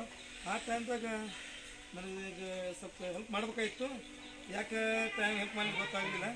ಆದರೂ ಕೆಲವೊಂದು ಜನ ಅಂತಲ್ಲ ತಹಸೀಲ್ದಾರ್ ಆಫೀಸ್ನೊಳಗೆ ಕಾರ್ಯದೊಳಗೆ ಒಂದು ಯಾವುದೋ ಕನಕ್ ಇದೆ. ಇವತ್ತು ಕನಕದಾಸ ಒಂದು ಜಯಂತಿ ಇರೋದ್ರಿಂದ ಅವತ್ತು ಪೂರ್ವಸಗಳು ಒಂದು 24,000 ರೂಪಾಯಿ ದುಡ್ಡು ಕೂರಿಸ್ಕೊಟ್ರು. ಉಳಿದು ಇನ್ನು 25,000 ರೂಪಾಯಿ ನನ್ನ ತಾಯಿಯ ಬಂಗಾರ ಒತ್ತಿ ಇಟ್ಟು ನಾನು ಥೈಲ್ಯಾಂಡ್ ದೇಶಕ್ಕೆ ಹೋಗಿ ಬಂದೆ. ನಿಜವಾಗ್ಲೂ ನಿಮ್ಮ ತಾಯಿಯವರಿಗೆ ಮತ್ತು ನಿಮ್ಮ ಪತ್ನಿಯವರಿಗೆ ನಾವು ಚಪ್ಪಾಳೆ ಕಟ್ಲೇಬೇಕು ಸರ್. ಅವತ್ತೇನಾದ್ರು ಅವರು ತಮ್ಮದೇ ಆಗಿರ್ತಕ್ಕಂಥ ಬಂಗಾರವನ್ನು ಅಡ ಇಲ್ಲದೆ ಇದ್ರು, ಅವ್ರ ಬಂಗಾರವನ್ನು ನೀವು ಒತ್ತೆ ಹಿಡದೇ ಇದ್ರು, ಇವತ್ತಿಗೆ ನಮ್ಮ ಭಾರತ ದೇಶಕ್ಕೆ 3 ಚಾಂಪಿಯನ್ ಪಟ್ಟಗಳನ್ನು ನೀವು ತರ್ಲಿಕ್ಕೆ ಸಾಧ್ಯ ಆಗ್ತಾ ಇರಲಿಲ್ಲ ಸರ್. ನಿಜ ಸರ್, ನಿಮ್ಮಲ್ಲಿ ಅಷ್ಟು ಕಡು ಬಡತನ ಇದ್ರು ಕೂಡ ನಿಮಗೋಸ್ಕರ ತಂದೆ ತಾಯಿ ಮತ್ತು ಪತ್ನಿಯರ ತ್ಯಾಗವನ್ನು ಮೆಚ್ಕೊಳ್ತಾ ಇರ್ತಕ್ಕಂಥದ್ದು, ಸರ್, ನಿಜವಾಗ್ಲೂ ಮೆಚ್ಕೊಳ್ತಕ್ಕಂಥದ್ದು. ಬಟ್ ಅವರ ಹಾದಿಯನ್ನು ಯಾವ ರೀತಿಯಾಗಿ ಗೌರವಿಸ್ತಾರೆ ಸರ್? ನಿಮ್ಮ ಜೊತೆ ಯಾವ ರೀತಿ ಸಹಕಾರ ಆಗ್ತಿತ್ತು? ಭಾಳ ಖುಷಿ ಪಟ್ಟು ಮೊದಲು ನಾನು ಹೋಗೋ ಟೈಮ್ದಾಗಿರಲಿಲ್ಲ. ಸ್ಟೇಟ್ ಲೆವೆಲು ಜಿಲ್ಲಾ ಮಟ್ಟದಲ್ಲಿ ಹೋಗಾಗ ಅವ್ರು ಸಪೋರ್ಟ್ ಇರಲಿಲ್ಲ. ಹಾಂ ಸರ್. ಅವ್ರಿಗೆ ಗೊತ್ತಾಗಿರಲಿಲ್ಲ ಇವ್ರು ಹಂಗಾರಿ ನನ್ನ ಇಷ್ಟೆಲ್ಲ ಸಮಯ ಮಾಡಿದ್ದು ನಮ್ಮ ತಂದೆ ತಾಯಿ ಗೊತ್ತಾಗ್ಲಿಲ್ಲ. ಬಟ್ ಯಾವಾಗ ನಾನು ಔಟ್ ಆಫ್ ಕಂಟ್ರಿ ಹೋಗ್ತಾ ಇದ್ದೇನೆ ಅವಾಗ ಏನು ಅವ್ರು ಬಂಗಾರ ಒಂದು ಕೊಟ್ಟು ಒಂದು ನನಗೆ ಕಳಿಸಿದ್ರಲ್ಲ. ಆಮೇಲೆ ಅವರು ಅಲ್ಲಿಂದ ಏನು ನಾನು ಭಾರತ ದೇಶದ ಕಬಡ್ಡಿ ಪರವಾಗಿ ಆಟ ಆಡಿ ಅಲ್ಲಿ ಗೆದ್ಕೊಂಡು ಬಂದಿಲ್ಲ. ಭಾಳ ಖುಷಿ ಆಯಿತು. ಈಗ ಎಲ್ಲ ಟಿ ವಿಯವರು ಎಲ್ಲ ಪತ್ರಿಕಾ ಮಾಧ್ಯಮವ್ರು ಮನೆ ಮನೆಗೆ ಬರ್ತಿದ್ರು. ಭಾಳ ಖುಷಿ ಆಯ್ತು. ನನ್ನ ಮಗ ಇಷ್ಟೆಲ್ಲ ನಾವೇನು ಮಾಡಲ್ಲ, ಇಷ್ಟೆಲ್ಲ ಬೆಳೆದಾನ, ಇಷ್ಟೆಲ್ಲ ಜನ ಹೆಲ್ಪ್ ಮಾಡಕತ್ತಲ್ಲ, ಇಷ್ಟೆಲ್ಲ ನನ್ನ ಮಗ ಕಪ್ ತಂದ ತಂದೆ ಭಾಳ ಖುಷಿ ಪಟ್ಟರು ಕಪ್ ತಂತ. ಸರ್ ಮತ್ತೆ ಇನ್ನೊಂದು ನಾನು ಕೇಳಕ್ಕೆ ಇಷ್ಟಪಡ್ತೀನಿ ಸರ್, ನೀವು ಸಾಧನೆಯ ಹಾದಿಯಲ್ಲಿ ಹೋಗ್ತಕ್ಕಂಥದ್ದು ತಂದೆ ತಾಯಿಗಳಿಗೆ ಗೊತ್ತಿರಲಿಲ್ಲ, ಹೆಂಡತಿಯವರಿಗೂ ಕೂಡ ಗೊತ್ತಾಗಿರಲಿಲ್ಲ. ಬಟ್ ಆದ್ರೂ ಕೂಡ ನೀವು ಹೊರಗಡೆ ನಿಮ್ಮದೇ ಆಗಿರ್ತಕ್ಕಂಥ ಕೆಲವೊಂದಿಷ್ಟು ಸಂಘಟನೆಯನ್ನು ಮಾಡ್ಕೊಂಡಿರ್ತಿದ್ರಿ.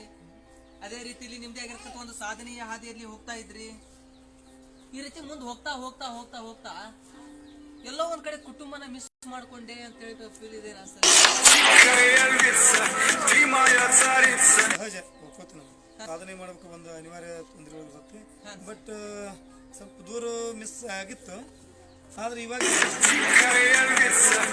ಬೇರೆ ಬೇರೆ ರಾಜ್ಯಗಳಿಗೆ ಇವೆಲ್ಲ ನನ್ನ ಕರೆಸಿ ಒಂದು ಸತ್ಕಾರ ಮಾಡೋದ್ರಿಂದ, ಆಮೇಲೆ ಇಷ್ಟೆಲ್ಲ ಪ್ರೈಸ್ ಗೆದ್ದಿದ್ದು ಇಷ್ಟೆಲ್ಲ ನೋಡಿಕೊಂಡು ಇಷ್ಟೆಲ್ಲ ಮಾಡುವುದರಿಂದ ಕುಟುಂಬ ಅಲ್ಲಿ ಖುಷಿ ಆಯ್ತಿದ್ದಿಲ್ಲ ನೋಡಿದಾಗ.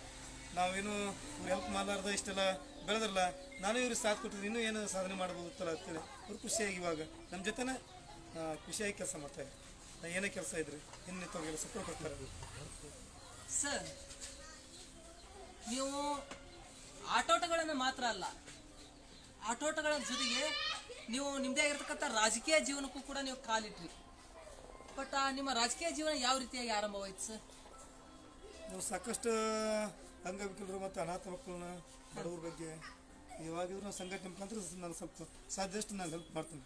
ಯಾಕಂದ್ರೆ ಅವಾಗ ಯುವಕರಿಗೆ ಒಂದು ಸರ್ಕಾರ ಸಾಕಷ್ಟು ಸೌಲಭ್ಯಗಳು ಕೊಡ್ತಿತ್ತಲ್ಲ, ಆ ಒಂದು ಎಲ್ಲ ಇಲಾಖೆ ಅಧಿಕಾರಿಗಳ ನನ್ನ ಜೊತೆ ಒಂದು ಒಳ್ಳೆಯ ಬಾಂಧವ್ಯ ಇತ್ತು. ಆ ಒಂದು ಇಲಾಖೆ ಮುಖಾಂತರ ನಾನು ಯುವಕರಿಗೆ, ಅಂಗವಿಕಲರಿಗೆ, ಅನಾಥ ಮಕ್ಕಳಿಗೆ ಸ್ವಲ್ಪ ಸಹಾಯ ಹೆಲ್ಪ್ ಮಾಡ್ತಿದ್ದೆ. ಆ ಒಂದು ರಾಜಕೀಯ ವ್ಯಕ್ತಿಗಳ ಅಂದ್ರೆ ಇವಾಗ ಶ್ರೀಕಾಂತ್ ಕುಲಕರ್ಣಿ ಅವರು ಇರ್ಬೋದು, 2 ಸಲ MLA ಆದಂಥ ವ್ಯಕ್ತಿ, ಈ ಭಾಗದ ಸಾಕಷ್ಟು ರೈತ ಪರವಾಗಿ ಹೋರಾಟ ಮಾಡೋಂಥ ವ್ಯಕ್ತಿ.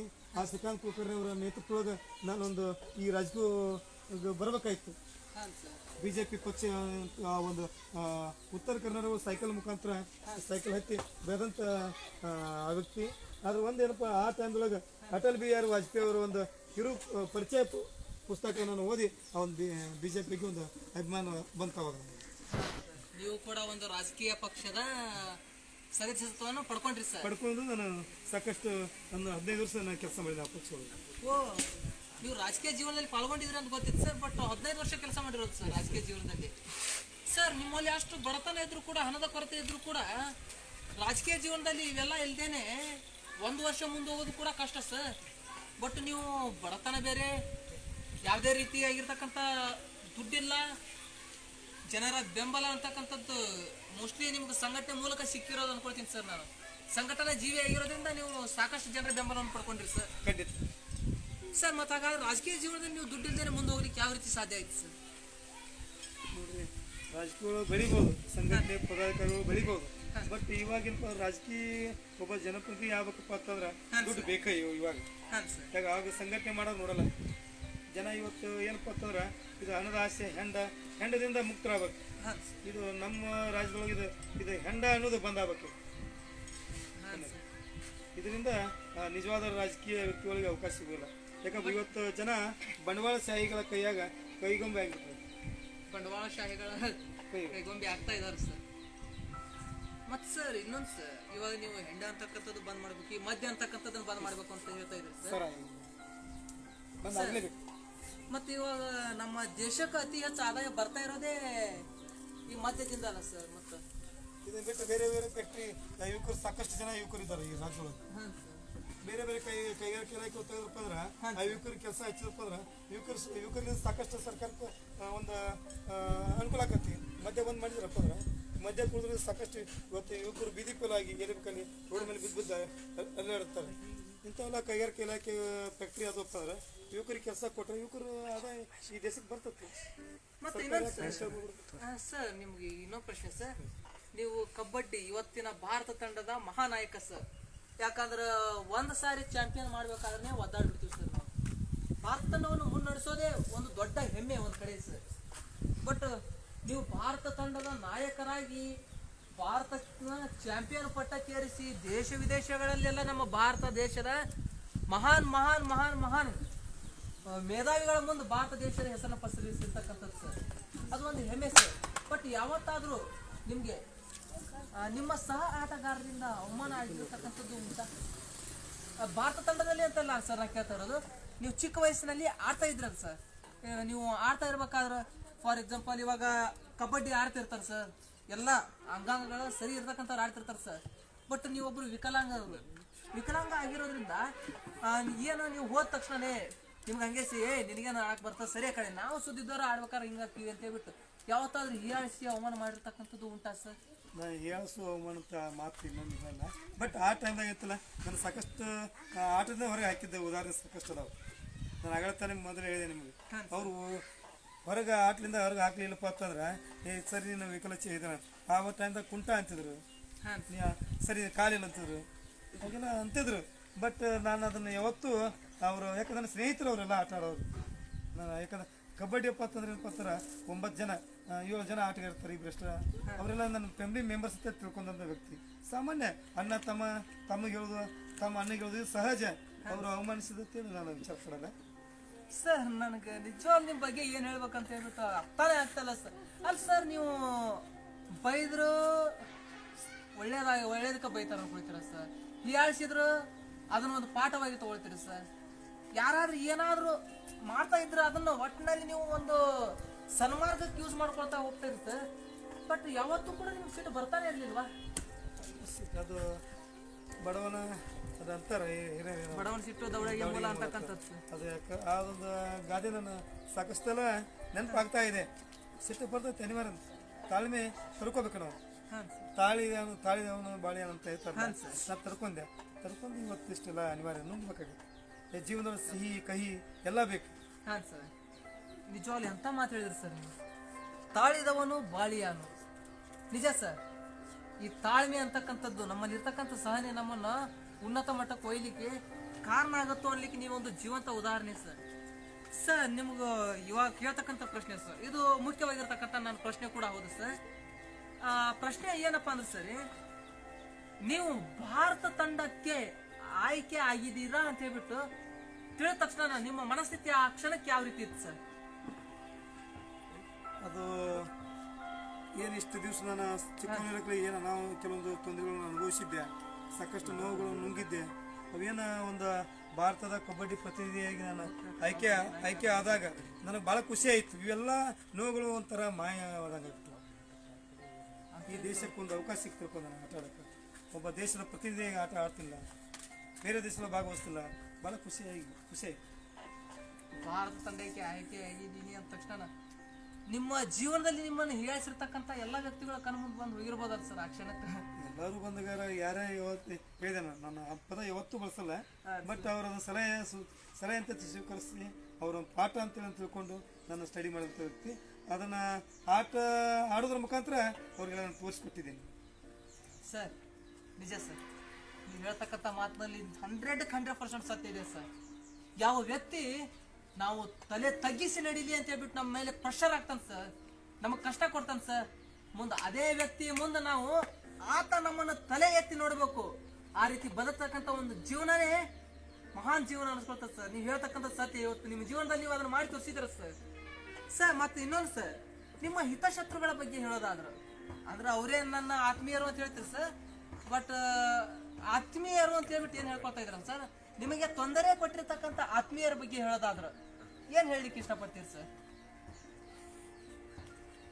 ಸಮಾಜದೊಳಗೆ ನಾವು ಒಂದು ಕೀಡಿಯೊಳಗೆ ಸಾಧನೆ ಮಾಡ್ಬೇಕಪ್ಪ ಅಂತಂದ್ರೆ ಅನಿವಾರ್ಯ ಕೆಲವೊಂದು ಅವೆಲ್ಲ ಬರುವ ಅಂಥವು ತೊಂದರೆ ಕೊಟ್ಟಾರ. ಬಟ್ ನಾನು ಆಗಲೇ ಇದ್ದೇನೆ, ನಾವು ಅದ್ರ ಬಗ್ಗೆ ಇನ್ನೂ ಎಂದೂ ಮಾತಾಡೋಲ್ಲ. ಅವ್ರಿಗೂ ಬೆಳಿಬೇಕು ಅನ್ನೋ ಆಸೆ, ಅವರು ಸಾಧನೆ ಮಾಡಬೇಕು ಅನ್ನೋ ಆಸೆ. ನಾನು ಇವಾಗ ಈ ಒಂದು ಲೈವ್ ಮುಖಾಂತರ ಅವ್ರ ಬಗ್ಗೆ ಒಂದು ಮಾತನ್ನು ಹೇಳ್ತೀನಿ. ದಯವಿಟ್ಟು ನಾನು ಸಾಕಷ್ಟು ಸಾಧನೆ ಮಾಡಿದ್ದೀನಿ. ಇನ್ನೂ ಯಾರಾದರೂ ಅವ್ರೇನು ಸಾಧನೆ ಮಾಡೋರಿದ್ರೆ ಈ ಬೇರೆ ದೇಶದಲ್ಲಿ ಆಡ್ತೀನಪ್ಪ ಅಂತ ಯಾರ ಬಡ ಕ್ರೀಡಾಪಟು ಹೋಗಿದ್ರಪ್ಪ ಅವ್ರಿಗೆ ನಾನು ಯಾವಾಗ ಬಂದರೂ ನಾನು ಅವ್ರಿಗೆ ಹೆಲ್ಪ್ ಮಾಡ್ತೀನಿ. ಹಣಕಾಸಿಂದಾಗಲಿ ಯಾವುದೇ ರೀತಿ ಈ ದೇಶದೊಳಗೆ ಆಟ ಆಡ್ತಾರಪ್ಪ ಅಂದ್ರೆ ಅವ್ರ ಸಲ ನಾನು ಒಂದು ದಿವಸ ಬಿಡೋಕ್ಕೂ ತಯಾರ ಅಂಥವ್ರು ನಾನು ಹೆಲ್ಪ್ ಮಾಡ್ತೀನಿ. ಬಟ್ ನನಗೆ ದ್ರೋಹ ಮಾಡಿರತ್ತೇಳಿ ನಾನು ಯಾವತ್ತೂ ಆ ಪದ ತಿಳ್ಕೊಂಡಿಲ್ಲ. ತುಂಬಾ ದೊಡ್ಡ ಮಾತು ಸರ್ ಅದು. ನನಗೆ ತೊಂದರೆ ಕೊಟ್ಟಿರ್ತಕ್ಕಂಥವ್ರು ನಾನು ಬೆಳೆಯೋದಷ್ಟೇ ಅಲ್ಲ, ನನಗೆ ತೊಂದರೆ ಕೊಟ್ಟಿರ್ತಕ್ಕಂಥವ್ರು ಬೆಳೀಲಿ. ಅವ್ರದ್ದು ಒಂದು ಜೀವನ, ಅವ್ರ ಜೀವನದಲ್ಲಿ ಅವ್ರದ್ದೇ ಆಗಿರ್ತಕ್ಕಂಥ ನೋವುಗಳಿರ್ತಾವೆ. ಅವ್ರು ನಮಗೆ ತೊಂದರೆ ಕೊಟ್ಟಿದ್ದಾರೆ ಅಂತೇಳಿ ನಾವು ಅವ್ರಿಗೆ ತೊಂದರೆ ಕೊಟ್ಟರೆ ಅವರಿಗೆ ನಮಗೂ ಯಾವುದೇ ರೀತಿಯ ವ್ಯತ್ಯಾಸ ಇರಲ್ಲ. ಮೊದಲು ಮಾನವನಾಗು ಅಂತಕ್ಕಂಥದ್ದು ಕಿಚ್ಚ ಸುದೀಪ್ ಅವರು ಆ ಒಂದು ಉದ್ದೇಶವನ್ನು ಇಟ್ಕೊಂಡ್ಬಿಟ್ಟು ಕಿಚ್ಚ ಸುದೀಪ್ ಚಾರಿಟೇಬಲ್ ಟ್ರಸ್ಟ್ ಅಂತಕ್ಕಂಥ ನಡೆಸ್ತಾ ಇದ್ದಾರೆ. ಆ ಮೊದಲು ಮಾನವನಾಗು ಅಂತಕ್ಕಂಥ ಒಂದು ಮಾತನ್ನ ಸರ್ ನಿರೂಪಿಸಿ ತೋರಿಸ್ಬಿಟ್ರಿ ಇಲ್ಲಿ ಸರ್.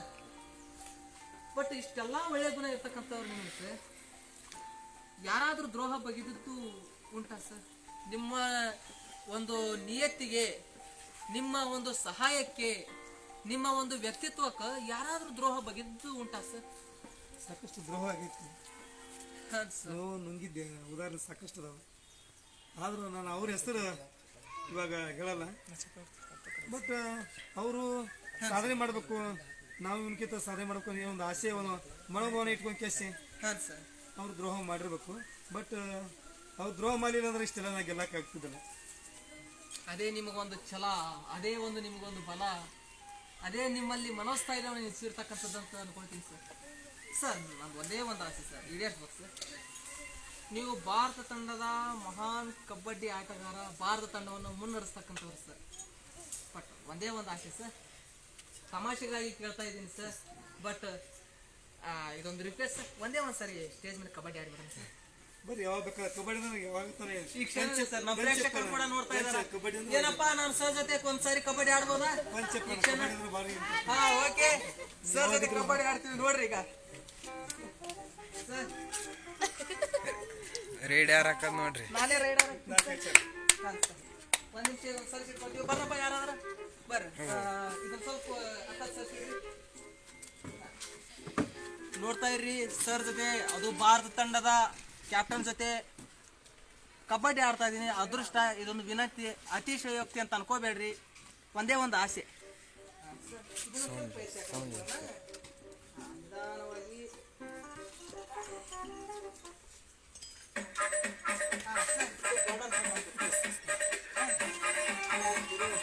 ಲಾಸ್ಟ್ ಗೇಮ್ ಇದು. ಹಾಂ ಸರ್, ಒಂದು line sir. Ready sir?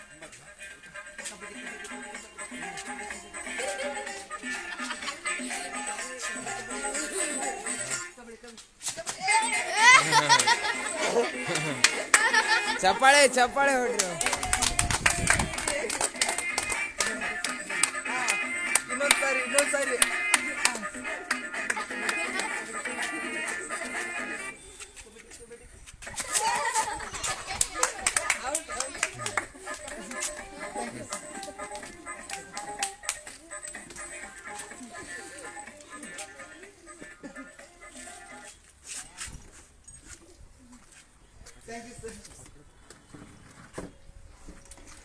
Thank you sir. ನಿಮ್ಮ ಜೊತೆನೇ ಆಡೋದ ಒಂದು ಅದೃಷ್ಟ ಸರ್, ನಿಜವಾದ ಸರ್. ನೀವು ಯಾವಾಗ ಬೇಕಾದ್ರೆ ಮ್ಯಾಚಿಗೆ ಬರ್ತಾನೆ ಸರ್. ಇದು ಸರ್ ಈಗ ತುಂಬಾ ಮುಖ್ಯವಾಗಿರ್ತಕ್ಕಂಥ ಪ್ರಶ್ನೆ ಸರ್ ನಿಮಗೆ. ನೀವು ಭಾರತ ತಂಡದ ಆಟಗಾರ ಅನ್ನೋದು ನಿಮ್ಗೆ ಗೊತ್ತಾಯ್ತು ಸರ್. ಬಟ್ ಭಾರತ ತಂಡದ ನಾಯಕ ಅಂತ ಗೊತ್ತಾದ ತಕ್ಷಣನೇ ಫೀಲಿಂಗ್ಸ್ ಯಾವ ರೀತಿ ಇತ್ತು ಸರ್? ನಾನು ಎಂದೂ ಅದನ್ನು, ಆದರೂ ಖುಷಿ ಆಯಿತು, ಭಾಳ ಖುಷಿ ಆಯಿತು. ಇಷ್ಟೆಲ್ಲ ನೋವು ಉಂಡು ನನಗೆ ಅದು ಏನಪ್ಪ ಅಂತಂದ್ರೆ ಒಂಥರ ಭಾಳ ಕಣ್ಣ ನೀರು ಬರ್ತದೆ. ಇದು ಆನಂದ ಬಾಷ್ಪ ಎಲ್ಲರೂ ತೊಂದರೆ ಆದಾಗ ಸ್ವಲ್ಪ ಇದು ಮಾಡ್ತಿರ್ತಾರೆ. ಭಾಳ ಅವಾಗ ಆ ಟೈಮ್ದಾಗ ಸ್ವಲ್ಪ ಯಾವಾಗ ನೆನಪಾದಾಗ ಕಣ್ಣ ನೀರು ಬರ್ತಾ ಇದ್ವು, ಒಂಥರ ಆನಂದ ಉಕ್ಕಿ ಆಯ್ತಾ ಇತ್ತು. ಇವೆಲ್ಲ ನೋವುಗಳನ್ನು ಉಂಡಿದ್ದೇನೆ ಸರ್. ಮತ್ತು ಇನ್ನೊಂದು ಸರ್ ಪ್ರಶ್ನೆ ಸರ್ ನಿಮಗೆ, ನೀವು ಭಾರತ ತಂಡದ ಆಟಗಾರನಾಗಿ ವಿದೇಶಕ್ಕೆ ಹಾರಿರ್ತಕ್ಕಂಥ ಮೊದಲ ಕ್ಷಣ ಯಾವ ರೀತಿ ಇತ್ತು ಸರ್? ಭಾಳ ಖುಷಿ, ಭಾಳ ಖುಷಿ ಇತ್ತು. ಒಂಥರ ಅದು ಒಂದು ದೊಡ್ಡ ಒಂದು ಸಮಾವೇಶ ಆಗ್ತೈತಲ್ಲ, ಆ ಸಮಾವೇಶಕ್ಕೆ ಒಬ್ಬ CM ಉದ್ಘಾಟನೆ ಮಾಡಕ್ಕೆ ಬರ್ತಿರ್ತಲ್ಲ, ಆ ಒಂದು ವಿದೇಶಕ್ಕೆ ಹೋದಾಗ ನಾನೇ ಒಬ್ಬ ಈ ರಾಜ್ಯದ CM ಒಂಥರ ಖುಷಿ ಆಗಿತ್ತು. ರಾಜ್ಯದ CM ಅವರು ಟಿ ಸದಾನಂದ ಗೌಡ್ರು ಇದ್ರು. ಸದಾನಂದ ಗೌಡ್ರು ಎಲ್ಲ ಇದಲ್ಲ ಅವಾಗ ಏನಪ್ಪ ಅಂತಾರ ಈ ಒಂದು ಬೇರೆ ಒಂದು ಕಾರ್ಯಕ್ರಮ ಕರೆಸ್ತೇವಲ್ಲ, ನಮ್ಮ ಒಂದು ಕಾರ್ಯಕ್ರಮ ಇದ್ದಾಗ ಒಂದು CM ಕರೆಸ್ತಿತ್ತು. ಅಂತ ಖುಷಿ ಇತ್ತು ನನಗೆ, ಏನಾದ್ರು ಬೇರೆ ದೇಶಕ್ಕೆ ಹೋಗುತ್ತೆ ಅಂದ್ರೆ ನಿಜವಲ್ಲ ಚಪ್ಪಾಳೆ ಬರಲೇಬೇಕು. ಅದ್ರೊಳಗು ಇನ್ನೊಂದು ನಾವು ನೋಡ್ಬೇಕಾಗಿರೋದು ಏನಪ್ಪಾ ಅಂದ್ರ, ಎಷ್ಟೋ ಜನ ಕಬಡ್ಡಿ ಆಡ್ತಾರ, ಬಟ್ ಎಲ್ಲರೂ ಕೂಡ ಭಾರತ ತಂಡಕ್ಕೆ ಆಯ್ಕೆ ಆಗ್ಲಿಕ್ಕೆ ಸಾಧ್ಯ ಇಲ್ಲ. ಎಷ್ಟೋ ಜನ ಭಾರತ ತಂಡಕ್ಕೆ ಆಯ್ಕೆಯಾಗಿ ಹೊರಗೆ ಬರ್ತಾರ, ಆದ್ರೆ ಎಲ್ಲರಿಗೂ ಕೂಡ ಭಾರತ ತಂಡವನ್ನು ಮುನ್ನಡೆಸ್ತಕ್ಕಂಥ ಒಂದು ಅವಕಾಶ ಸಿಗಲ್ಲ. ಬಟ್ ಆ ಒಂದು ಅವಕಾಶ ನಮ್ಮ ಭಾರತ ದೇಶದ, ನಮ್ಮ ಕರ್ನಾಟಕ ರಾಜ್ಯದ, ಅದರಲ್ಲೂ ನಮ್ಮ ಬಾಗಲಕೋಟೆ ಜಿಲ್ಲೆ ಬೀಳಿಗಿ ತಾಲೂಕಿನ ಸುಪುತ್ರನಿಗೆ ಸಿಕ್ಕಿರ್ತಕ್ಕಂಥದ್ದು ಒಂದು ಅದೃಷ್ಟನೋ ಪುಣ್ಯನೋ ಗೊತ್ತಿಲ್ಲ. ನಿಜವಾಗ್ಲೂ ಇವರೆಲ್ಲ ನಮ್ಮ ಹೆಮ್ಮೆ.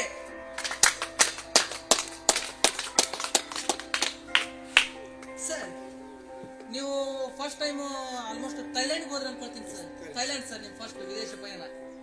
ಸರ್, ಭಾರತವನ್ನು ಬಿಟ್ಟು ವಿದೇಶಕ್ಕೆ ಹೋಗ್ಬೇಕಾದ್ರೆ ಸರ್, ನನ್ನೂರು ಹೊನ್ನಕಟ್ಟಿ ಸರ್. ನಾನು ಹೊನ್ನಕಟ್ಟಿ ಇಲ್ಲಿ 50 ಕಿಲೋಮೀಟರ್ ಅಷ್ಟೇ ದೂರ ಸರ್ ನಂದಿರೋದು. ನಾ ಅಲ್ಲಿಂದ ಇಲ್ಲಿಗೆ ತಂದೆ ತಾಯಿ, ನಂದೇ ಆಗಿರ್ತಕ್ಕಂಥ ಸ್ನೇಹಿತ ವರ್ಗ ಇವೆಲ್ಲವನ್ನು ಬಿಟ್ಟು ಬರ್ಬೇಕಾದ್ರೆ ಮನ್ಸಲ್ಲಿ ಎಲ್ಲೋ ಒಂದ್ ರೀತಿಲಿ ಕೊರೆತ. ಏನಪ್ಪಾ, ನನ್ನ ತಂದೆ ತಾಯಿನ ಬಿಟ್ಟು ಹೋಗ್ತಾ ಇದ್ದೀನಿ, ನನ್ನ ಸ್ನೇಹಿತರನ್ನ ಬಿಟ್ಟು ಹೋಗ್ತಾ ಇದ್ದೀನಿ. ಅವರೆಲ್ಲರೂ ಕೂಡ ನನ್ನ ಜೊತೆನೇ ಇದ್ದಿದ್ರೆ ಎಷ್ಟು ಖುಷಿಯಾಗಿರ್ತಿತ್ತು. ಎಲ್ಲೋ ಒಂದ್ ಕಡೆ ತಂದೆ ತಾಯಿನೂ ನಿಮ್ಮ ಸ್ನೇಹಿತ ವರ್ಗವನ್ನು ತುಂಬಾನೇ ಮಿಸ್ ಮಾಡ್ಕೊಳ್ತಾ ಇದ್ರ ಸರ್? ಹಾಗೆಲ್ಲ ಅನ್ನಿಸ್ತು.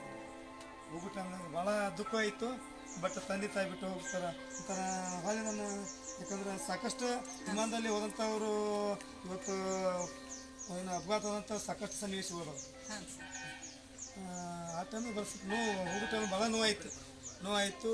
ಆದ್ರೆ ನನ್ನ ಅಲ್ಲಿ ಹೋಗಿ ಬಂದೆ ಮತ್ತು ಗೆದ್ದು ಬಂದೆ ಮತ್ತು ಕಪ್ ತಗೊಂಡು ಬಂದೆ. ನನಗೆ ಒಂದು ಪೂರ್ವ ಪುಣ್ಯ ಒಂಥರ ನಾವು ಪಡ್ಕೊಂಡಂಗಾಯ್ತು ಸರ್. ಮತ್ತೆ ಇನ್ನೊಂದು ಪ್ರಶ್ನೆ ಸರ್, ನೀವು ವಿದೇಶಕ್ಕೆ ಹಾರಿದ್ರಲ್ಲ ಸರ್, ವಿಮಾನವನ್ನು ಹತ್ತಿರ್ತಕ್ಕಂಥ ಒಂದು ಮೊದಲ ಕ್ಷಣ. ನಮ್ಮಲ್ಲಿ ಕೆಲವೊಮ್ಮೆ ನನಗೂ ಒಂದು ಸ್ವಲ್ಪ ನೀರಿನ ಭಯ ಸರ್, ವಾಟರ್ ಫೋಬಿಯಾ. ನೀರಲ್ಲಿ ಹಡಗಿನ ಮೇಲೆ ನಾನಿದ್ದು ಹೊಂಟ್ವಿ ಅಂದ್ರೆ ಎದೊಳಗೆ ಗಡ ಗಡ ಗಡ ಗಡ ಶುರು ಆಗಿಬಿಡುತ್ತೆ ಸರ್ ನನಗೆ. ಬಟ್ ನಿಮ್ಮ ಮೊದಲ ವಿಮಾನ ಪ್ರಯಾಣ ಹೆದರಿಕೆ ಹುಡ್ಸಿತ್ತ ಸರ್? ಸಾಕಷ್ಟು ಹೆದರಿಕೆ. ಹಾಂ ಸರ್. ಆ ಟೈಮ್ ನೋಡಿ ನೀವು ಏನು ಮಾಡಿದ್ರಿ ಸರ್? ಹೆದರಿಕೆ ಆಯಿತು. ಬಟ್ ಮೊದಲು ನಮ್ಮ ಕ್ರೀಡಾ ಮ್ಯಾನೇಜರ್ ರಘು ಸರ್ ಅಂತ ಹೇಳ್ತಿದ್ರು, ಅವರೆಲ್ಲ ಗೊತ್ತಾಯ್ತು ಸಹಜ, ಯಾಕಂದ್ರೆ ಹೋಗೋ ಟೈಮ್ ಈ ರೀತಿ ಆಗೋದು ಸಹಜ ಅಂತೇಳಿ ಹೆದರಿಕೆ ಆಯಿತು. ಬಟ್ ಆ ಟೈಮ್ದಾಗ ಅನಿವಾರ್ಯ ಖುಷಿ ಒಂದಿತ್ತಲ್ಲ, ಖುಷಿ ಒಳಗೆ ಹೆದರಿಕೆ.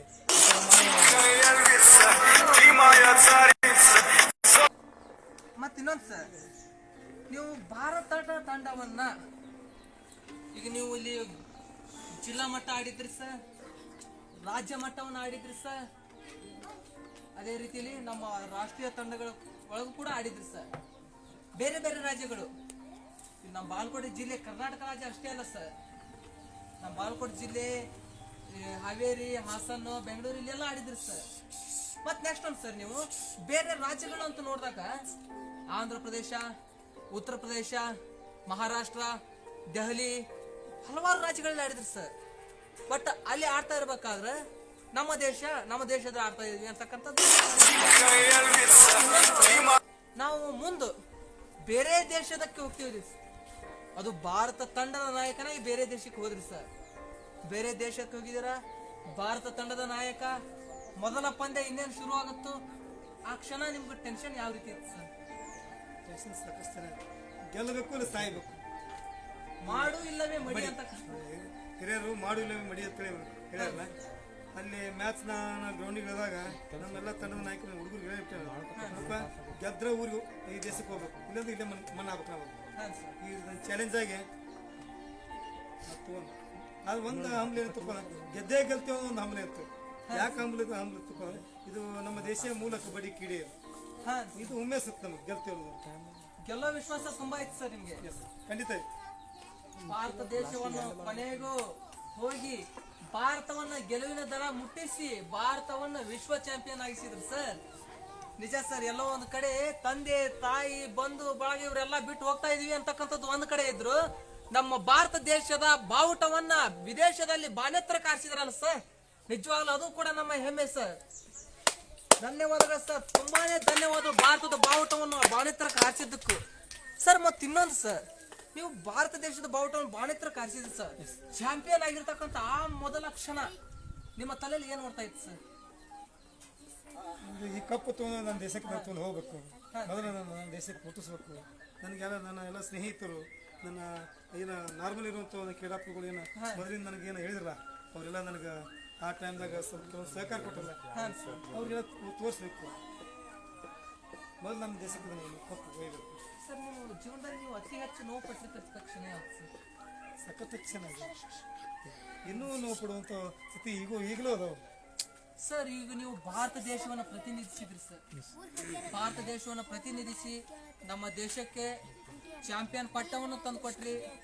ಭಾರತ ದೇಶದ ಬಾವುಟವನ್ನು ಬಾಣೆತ್ತರಕ್ಕೂ ಹಾರಿಸಿದ್ರಿ. ನಿಮ್ಮಿಂದ ನಮ್ಮ ಭಾರತ ದೇಶಕ್ಕೂ ಹೆಸರು ಬಂತು, ನಿಮ್ಮಿಂದ ನಮ್ಮ ರಾಜ್ಯಕ್ಕೂ ಹೆಸರು ಬಂತು. ಆದ್ರೂ ಕೂಡ ನಿಮ್ಮ ಭಾರತ ದೇಶಕ್ಕೆ ಇಷ್ಟೆಲ್ಲ ಹೆಸರು ತಂದುಕೊಟ್ರಿ. ನಿಮ್ಮ ಒಂದು ಪರಿಶ್ರಮದಿಂದ ಮುಂದೆ ಕೂಡ ಬಂದ್ರಿ. ಆದ್ರೆ ನಮ್ಮ ಭಾರತ ಸರ್ಕಾರ ಅಥವಾ ನಮ್ಮ ಕರ್ನಾಟಕ ಸರ್ಕಾರದಿಂದ ಏನಾದರೂ ನಿಮಗೆ ಸಹಾಯ ಆಯ್ತಾ ಸರ್? ಥೈಲ್ಯಾಂಡ್ ದೇಶಕ್ಕೆ ಹೋದಾಗ ನನಗೆ ಖರ್ಚಾಗಿದ್ದು 80,000 ರೂಪಾಯಿ. ಹಾಂ ಸರ್. ಬಸ್ ಸರ್, ಜಿಲ್ಲಾ ಪಂಚಾಯತಿ ಯುವಜನ ಸೇವಾ ಕೇಳಕ್ಕೆ ಟೋಟಲಿ ಹೆಲ್ಪ್ ಆಗಿದ್ದು ನನಗೆ 25,000 ರೂಪಾಯಿ ಮಾತ್ರ. ಇನ್ನು 35,000 ರೂಪಾಯಿ ಹೇಳಿದ್ದೀನಿ. ಸ್ವಲ್ಪ ಸಾಲ ಮಾಡ್ಕೊಂಡು ನಾನು ಥೈಲ್ಯಾಂಡ್ ದೇಶಕ್ಕೆ ಹೋಗಿ ಬಂದಂತ ಒಂದು ಉದಾಹರಣೆ ಆಗ್ತಾನೆ. ತಾಯಿ ಬಂಗಾರ ಬರ್ತಿತ್ತು ನಿಮಗೆ ಹೇಳಿದೆ. ಸರ್ಕಾರ ಕೊಡೋದು 25,000 30,000 ಅಷ್ಟೇ. ಇನ್ನೂ ಕೊಡಬೇಕು, ಬಟ್ ಸರ್ಕಾರಕ್ಕೆ ನಾನು ಸಾಕಷ್ಟು ದಾಖಲೆಗಳು ಕಾಸಿ ಇನ್ನೂ ಕೊಟ್ಟಿಲ್ಲ. ಸ್ನೇಹಿತರೆ, ಒಂದು ಮಾತ ನಿಜವೂ ನಾನು ನಿಮ್ಗೆ ಹೇಳಲೇಬೇಕು. ಯಾರಾದರೂ ಉಳ್ಳವರು ಯಾರ್ಯಾರಿಗೋ ಹೆಲ್ಪ್ ಮಾಡ್ಲಿಕ್ಕೆ ಹೋಗ್ತೀರಾ, ನೀವೇ ಹೇಳ್ತಿರ್ತಾರ ಏನೋ ಒಂದು 500 ರೂಪಾಯಿ ಅಲ್ಲಿ ಇಲ್ಲಿ ಹಾಗೆ ಹೀಗೆ ಮಾಡಿ ಕಳೀತೀವಿ ಅಂತ ಹೇಳ್ತಾರ. ಅದನ್ನೇ ಒಂದಿಷ್ಟು ಕೂಡಿಟ್ಬಿಟ್ಟು ಎಷ್ಟೋ ಬಡ ಸಾಧಕರಿದಾರ, ಎಷ್ಟೋ ಬಡ ಕಲಾವಿದರು ಇದಾರ. ಜೀವನದಲ್ಲಿ ಏನಾದ್ರೂ ಸಾಧಿಸ್ಬೇಕಂತಕ್ಕಂಥ ಹಂಬಲ ಇದ್ರು ಕೂಡ ಅವರಲ್ಲಿ ಹಣ ಇಲ್ಲ. ಅಂತವ್ರಿಗೆ ಏನಾದ್ರೂ ನಿಮ್ಮಿಂದ ಸಹಾಯ ಆದ್ರ ಅದರಿಂದ ತುಂಬಾನೇ ದೊಡ್ಡ ಉಪಕಾರ ಆಗುತ್ತೆ. ಆ ಒಬ್ಬ ಸಾಧಕನಿಗೆ ಸಹಾಯ ಮಾಡ್ತಕ್ಕಂಥದ್ದು ಎಲ್ಲಿಯೂ ಕೂಡ ದುರುಪಯೋಗ ಆಗಲ್ಲ. ಅದನ್ನು ತಿಂದು ಉಂಡು ಕಳೀತಕ್ಕಂಥದ್ದು ಒಂದ್ ಕಡೆ ಆದ್ರ ಇಂಥ ಸಾಧಕರಿಗೆ ಸಹಾಯ ಮಾಡಿದ್ರ ಒಂದು ಸಾರ್ಥಕ ಭಾವನೆ ಆದ್ರೂ ಸಿಗುತ್ತು. ಇವಾಗಲೇ ಸರ್ ಹೇಳಿದ್ರು, ಸರ್ಕಾರದಿಂದ ನಮಗೆ ಸಿಕ್ಕಿರ್ತಕ್ಕಂಥದ್ದು ಅಲ್ಪ ಮೊತ್ತದ ಹಣ. ಆದ್ರೆ ನಾವು ವಿದೇಶಕ್ಕೆ ಹೋಗ್ಬೇಕಾದ್ರೆ ತುಂಬಾ ದೊಡ್ಡ ಮಟ್ಟದ ಹಣ ಬೇಕಾಗಿತ್ತು. ಆದ್ರೆ ಆ ಹಣ ಯಾವ ರೀತಿಯಾಗಿ ತಗೊಳ್ಬೇಕು? ಒಂದ್ ಕಡೆ ಕಿತ್ತು ತಿಂತಕ್ಕಂಥ ಬಡತನ, ಮತ್ತೊಂದ್ ಕಡೆ ವೈಕಲ್ಯತೆ. ಇಂಥ ಪರಿಸ್ಥಿತಿ ಒಳಗು ಆ ಬಡ ಸಾಧಕ ಏನ್ ಮಾಡ್ಲಿಕ್ಕೆ ಸಾಧ್ಯ ಅದ?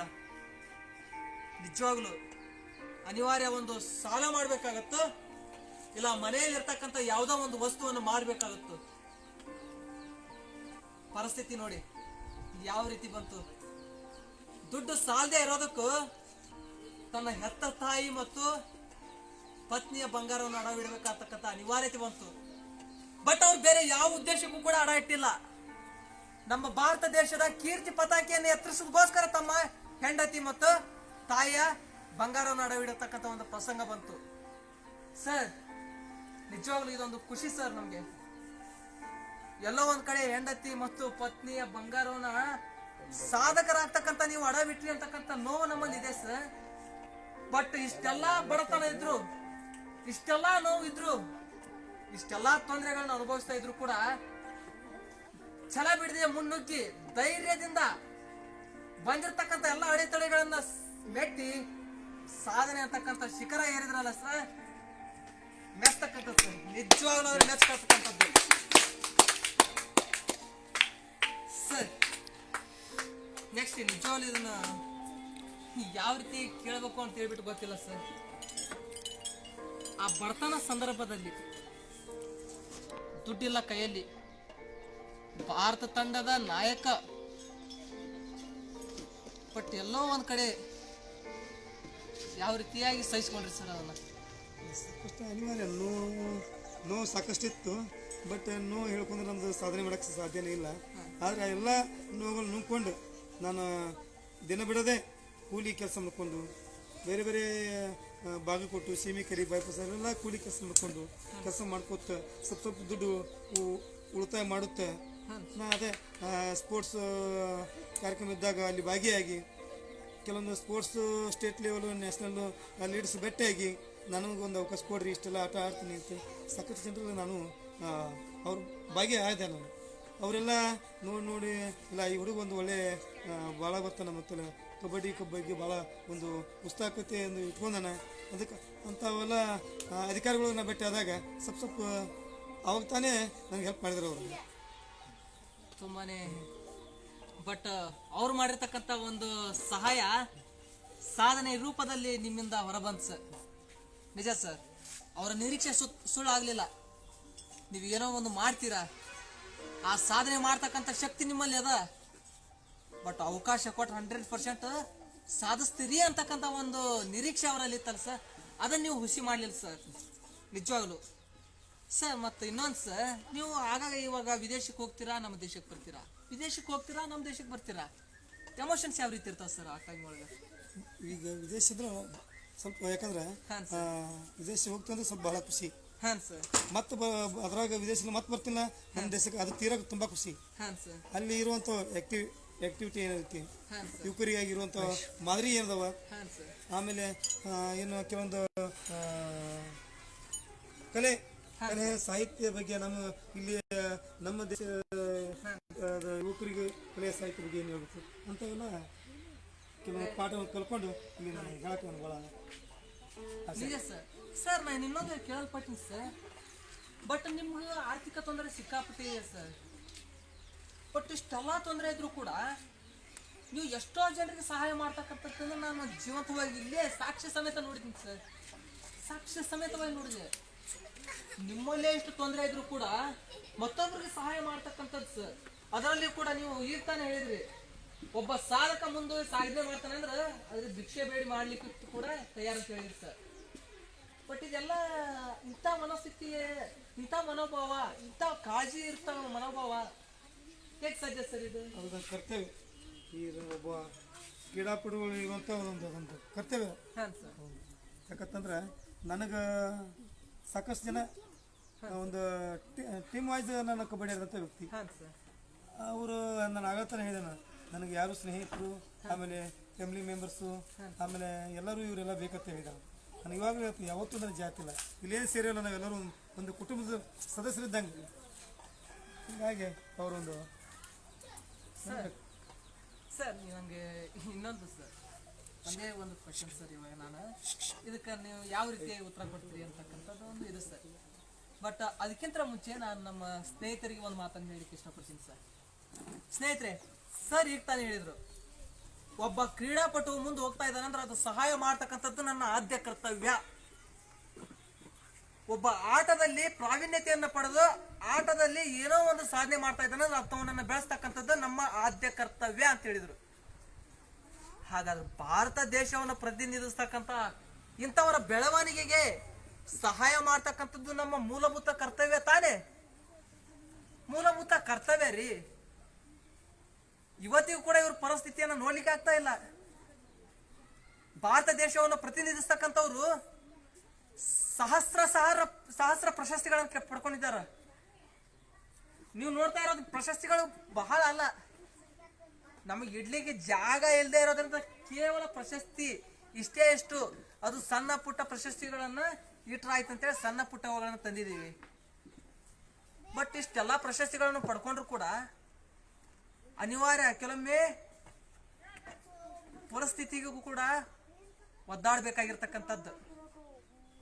ಬಟ್ ಇಂಥವರ ರಕ್ಷಣೆ ಆದ್ಯ ಕರ್ತವ್ಯ ಯಾರ್ದು? ಭಾರತ ದೇಶವನ್ನು ಪ್ರತಿನಿಧಿಸ್ತಕ್ಕಂಥವ್ರ ಬೆಳವಣಿಗೆಯನ್ನು ಮಾಡ್ತಕ್ಕಂಥವ್ರು ಯಾರು? ಅವರು ನಮ್ಮ ದೇಶಕ್ಕೆ ಹೆಸರು ತಂದು ಕೊಡ್ತಾ ಇದ್ದಾರ. ತಮ್ಮನ್ನು ತಾವು ಅಲ್ಲಿ ತೊಡಗಿಸ್ಕೊಂಡು ನಮ್ಮ ರಾಜ್ಯದ ಹೆಸರನ್ನ ದೇಶಾದ್ಯಂತ ಪಸರಿಸ್ತಾ ಇದ್ದಾರ. ಬಟ್ ಸರ್ಕಾರದಿಂದ ಇವರಿಗೆ ಸಿಕ್ಕಿರ್ತಕ್ಕಂಥ ಮೊತ್ತ ಆದ್ರೂ ಏನು? ಸರ್ಕಾರದಿಂದ ಇವರಿಗೆ ಎಷ್ಟಾದ್ರೂ ಸಹಾಯ ಆಗ್ಯದ? ಅಲ್ರಿ, ಪ್ರಶಸ್ತಿಗಳನ್ನ ಕೊಡ್ಕೊಳ್ತೀರಾ, ಒಪ್ಕೋತೀನಿ. ಒಬ್ಬ ಸಾಧಕನಿಗೆ ಪ್ರಶಸ್ತಿ ಕೊಡ್ತಕ್ಕಂಥದ್ದು ಸನ್ಮಾನಕ್ಕೆ ಯೋಗ್ಯವಾಗಿರ್ತಕ್ಕಂಥದ್ದಕ್ಕೆ. ಬಟ್ ಆ ಪ್ರಶಸ್ತಿಯನ್ನು ಪಡ್ಕೊಂಡ್ಬಿಟ್ಟು ಉಣ್ಲಿಕ್ಕೂ ಒದ್ದಾಡ್ತಕ್ಕಂಥ ಒಂದು ಪರಿಸ್ಥಿತಿ ಆ ಸಾಧಕನಿಗೆ ಇರ್ತಲ್ಲ, ಅದಕ್ಕೇನು ಮಾಡ್ತೀರಾ? ಪ್ರಶಸ್ತಿಗಳನ್ನ ನಾವು ತಿನ್ಲಿಕ್ಕೆ ಆಗುತ್ತಾ?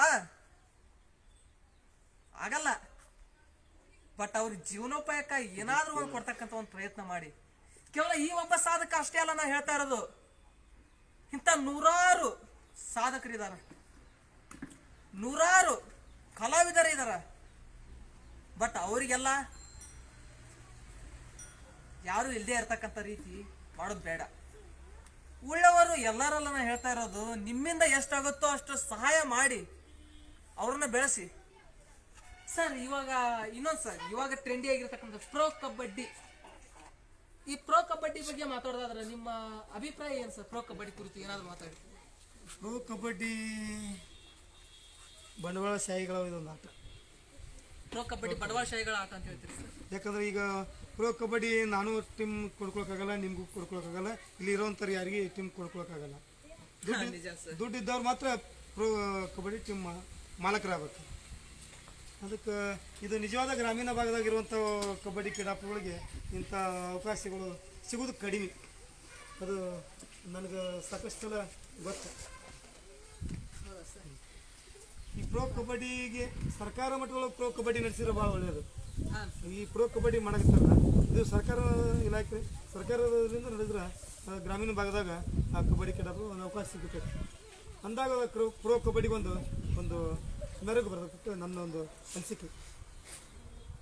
ಹಾಗಾದ್ರೆ ನೀವು ಹೇಳ್ತಾ ಇರೋದನ್ನ ನೋಡಿದ್ರೆ ಹಣ ಇದ್ರೆ ಮಾತ್ರ ಪ್ರೋ ಕಬಡ್ಡಿ ಆಡ್ಲಿಕ್ಕೆ ಸಾಧ್ಯ ಖಂಡಿತ ಆಗುತ್ತೆ. ಖಂಡಿತ ಇನ್ಫ್ಲೂಯೆನ್ಸ್ ಮೇಲೆ ಮಾತ್ರ ಕಬಡ್ಡಿ ಆಡ್ಲಿಕ್ಕೆ ಆಗುತ್ತೆ ಖಂಡಿತ. ಪ್ರೋ ಕಬಡ್ಡಿಯಲ್ಲಿ. ಖಂಡಿತ.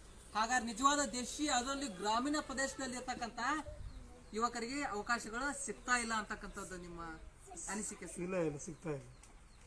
ಒಳ್ಳೆ ಆಟಗಾರಿದ್ದಾರೆ. ಇದನ್ನು ಸರ್ಕಾರಿ ಮಟ್ಟದಲ್ಲಿ ನಡೆಸಿ ಸರ್ಕಾರದಿಂದ ಯೋಗ್ಯ ಪ್ರತಿಭೆಗಳಿಗೆ ಅವಕಾಶ ಸಿಗಬೇಕು ಅಂತಕ್ಕಂಥದ್ದು ಅನಿಸಿಕೆ, ನಿಮ್ಮ ಅಭಿಪ್ರಾಯ ಸರ್? ಸ್ನೇಹಿತರೆ, ಆಟಗಾರರು ಎಷ್ಟೋ ಜನ ಇದಾರ. ಇವತ್ತಿಗೆ ನಾವು ಪ್ರೋ ಕಬಡ್ಡಿಯಲ್ಲಿ ನೋಡ್ತಕ್ಕಂಥ ಆಟಗಾರರು ಸುಮಾರು ಜನ, ಅವರಿಗಿಂತಾನು ಉನ್ನತ ಮಟ್ಟದ ಪ್ರತಿಭೆಯನ್ನು ಹೊಂದಿರತಕ್ಕಂತಹ ದೇಶೀಯ ಕ್ರೀಡಾಪಟುಗಳು ನಮ್ಮ ಗ್ರಾಮೀಣ ಭಾಗದಲ್ಲಿ ಇದಾರ. ಅವ್ರಿಗೂ ಕೂಡ ಒಂದು ಅವಕಾಶ ಸಿಗಬೇಕು. ಕೇವಲ ಹಣವಂತರು, ಶ್ರೀಮಂತರು ಇವರಿಗೆ ಅವಕಾಶ ಸಿಕ್ಕು ಇವ್ರು ಮುಂದೋದ್ರೆ, ಹಾಗಾದ್ರೆ ಗ್ರಾಮೀಣ ಕ್ರೀಡಾಪಟುಗಳು ಅದರಲ್ಲಿ ಬಡತನದಲ್ಲಿ ಇರ್ತಕ್ಕಂಥವ್ರು ಏನ್ ಮಾಡ್ಬೇಕು? ಅವ್ರಿಗೂ ಕೂಡ ಒಂದು ಅವಕಾಶ ಕೊಡ್ಲಿಕ್ಕೆ ನಮ್ಮ ಸರ್ಕಾರ ಗಮನ ಹರಿಸಬೇಕು ಅಂತಕ್ಕಂಥದ್ದು ಸರ್ ಅನಿಸಿಕೆ. ಅವ್ರಿಗೂ ಕೂಡ ಅವಕಾಶ ಕೊಡಿ. ಯಾಕಂದ್ರೆ ಯೋಗ್ಯ ಕ್ರೀಡಾಪಟುಗಳು ದೇಶಕ್ಕೆ ನಿಜವಾಗ್ಲೂ ಉನ್ನತ ಮಟ್ಟದ ಹೆಸರನ್ನು ತಂದು ಕೊಡ್ತಾರ. ಸರ್, ಇವತ್ತಿನ ಯುವ ಜನಾಂಗದ ಬಗ್ಗೆ ಮಾತಾಡೋದಾದ್ರೆ ಏನ್ ಹೇಳಿಕ್ಕೆ ಇಷ್ಟಪಡ್ತೀರಾ ಸರ್? ಯುವ ಜನಾಂಗದ ಬಗ್ಗೆ ನಾನು ಸಾಕಷ್ಟು ಯುವಕ ಸಂಘಗಳು ಸ್ಥಾಪನೆ ಮಾಡಿದ್ದು ಅದಾರೆ, ಸಾಕಷ್ಟು ಅದಾವ. ಇವಾಗ ನಾನು 5 ತಿಂಗಳ ಸುಮ್ಮನೆ ಕೂತೀನಿ.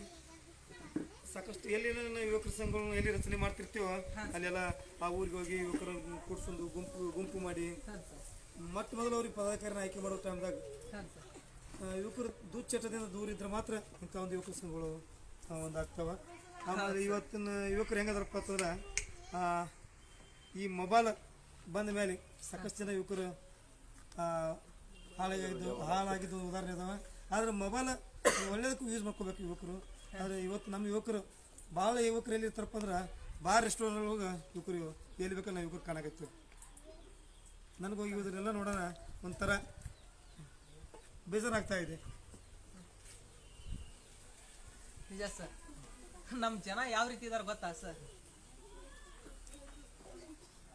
ಡ್ರೋನ್ ಪ್ರತಾಪನಂತವ್ರಿಗೆ ಎಲ್ಲಾ ರೀತಿಯ ಸಹಾಯ ಮಾಡ್ತಾ ಇದಾರೆ ಸರ್. ಎಲ್ಲಾ ರೀತಿಯ ಸೌಲಭ್ಯಗಳನ್ನು ಕಲ್ಪಿಸ್ತಾ ಇದ್ರು ಸರ್. ಭಾರತ ದೇಶವನ್ನ ಪ್ರತಿನಿಧಿಸಿ ಭಾರತಕ್ಕೆ 3 ಸಾರಿ ಚಾಂಪಿಯನ್ ಪಟ್ಟ ತಂದು ಕೊಟ್ರಿ ಸರ್ ನೀವು. ಬಟ್ ನೀವು ಯಾಕೆ ಅವ್ರ ಕಣ್ಣಲ್ಲಿ ಕಾಣಲಿಲ್ಲ? ಅದೇ ಒಂದು ದುರಾದೃಷ್ಟ ಸರ್. ಇವತ್ತಾದ್ರೂ ಈ ಪ್ರೋಗ್ರಾಮ್ ನೋಡ್ತಾ ಇದ್ರು, ಯಾರಾದ್ರೂ ನೋಡ್ತಾ ಇದ್ರು, ನಿಮಗೆ ಗೊತ್ತಿರ್ತಕ್ಕಂಥ ಒಬ್ಬ ಜನಪ್ರಿಯ ವ್ಯಕ್ತಿಗೆ ಹೋಗ್ಬಿಟ್ಟು ತಿಳಿಸ್ರಿ. ಯಾಕಂದ್ರೆ ಸಾಮಾನ್ಯರು ಹೇಳಿದ್ರು ಯಾರು ಒಪ್ಕೊಳ್ಳಿಕ್ಕೆ ತಯಾರಿಲ್ಲ. ಒಬ್ಬ ಜನಪ್ರಿಯ ವ್ಯಕ್ತಿ, ಒಬ್ಬ ಸಾರ್ವಜನಿಕ ವ್ಯಕ್ತಿ ಮಾತಾಡಿದ್ರು ಅದು ಎಲ್ಲರಿಗೂ ಗೊತ್ತಾಗತ್ತ.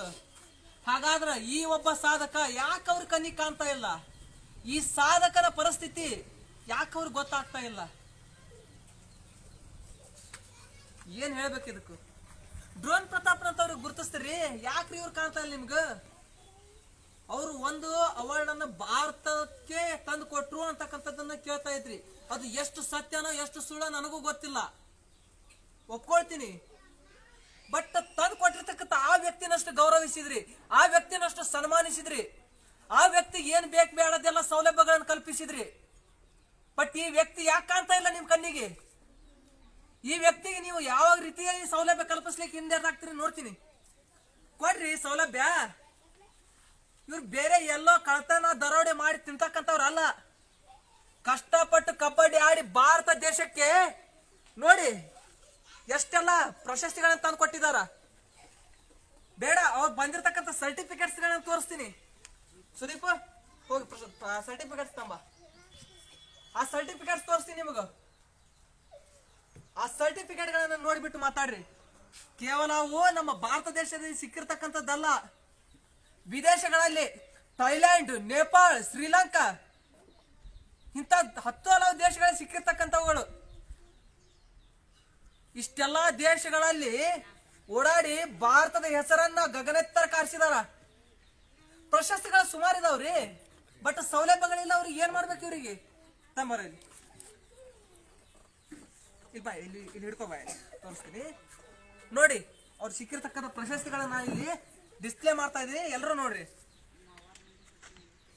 ನೋಡ್ರಿ, ಭಾರತ ತಂಡದ ಪ್ಯಾರಾ ಕಬಡ್ಡಿ ನಾಯಕರು ನೋಡ್ರಿ, ಏನು ಚಾಂಪಿಯನ್ ಆಗಿರ್ತಕ್ಕಂಥದ್ದು ಇದು ಆಯ್ತು. ಈಚೆ ಕಡೆ ಬರ, ನೀವು ಹಿಡ್ಕೊಳಕತ್ತೀವಿ ಕೊಟ್ಟಿರ್ತಕ್ಕಂಥವುಗಳನ್ನ. ನೆಕ್ಸ್ಟ್ ಒನ್ ಇವ್ರು ನಡೆಸಿರ್ತಕ್ಕಂಥ ಕಾರ್ಯಕ್ರಮಗಳಾಯ್ತು. ಅದೇ ರೀತಿಲಿ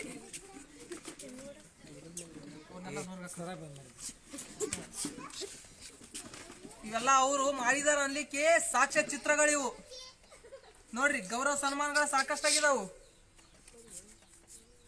ಗೌರವ ಸನ್ಮಾನಗಳು ಸಾಕಷ್ಟಾಗಿದಾವು.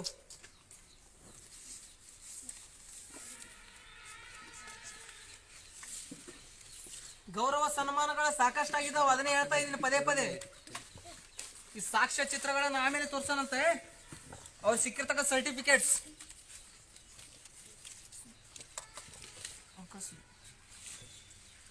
ಲೈವ್ ಅಲ್ಲಿ ನೀವು ನೋಡ್ತಾ ಇದ್ದೀರಾ, ನಿಮ್ಗೆಲ್ಲಾನು ಗೊತ್ತಾಗುತ್ತೆ. ಅಲ್ಲಿ ಒಂದೊಂದಾಗಿ ತೋರಿಸ್ತಾ ಹೋಗ್ತೀನಿ.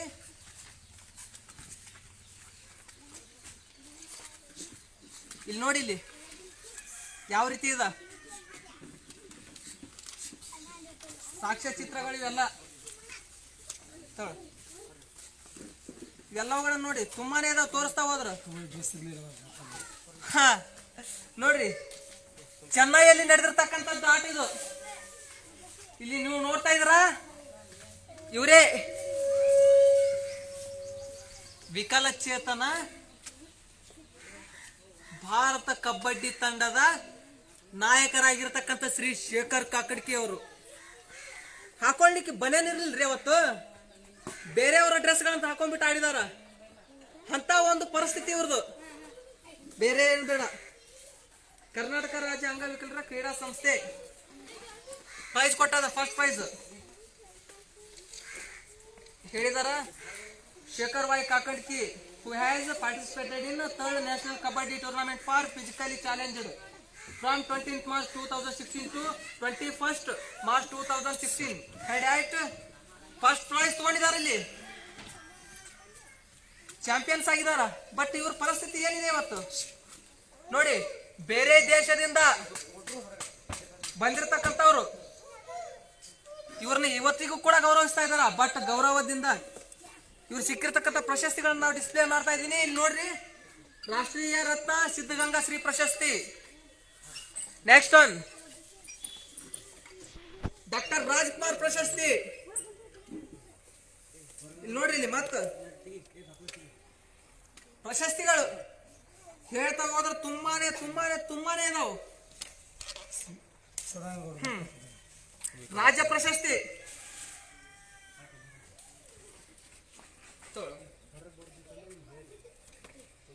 ಅಲ್ಲ ನೀವು ನೋಡ್ತಾ ಇರೋರ್ತಕ್ಕಂಥವ್ರು ಸ್ವಲ್ಪ ಜನಪ್ರಿಯ ವ್ಯಕ್ತಿ ಗೊತ್ತಿದ್ರೆ ಅವ್ರಿಗೆ ನೀವಾದ್ರೂ ಹೆಲ್ಪ್ ಮಾಡ್ರಿ.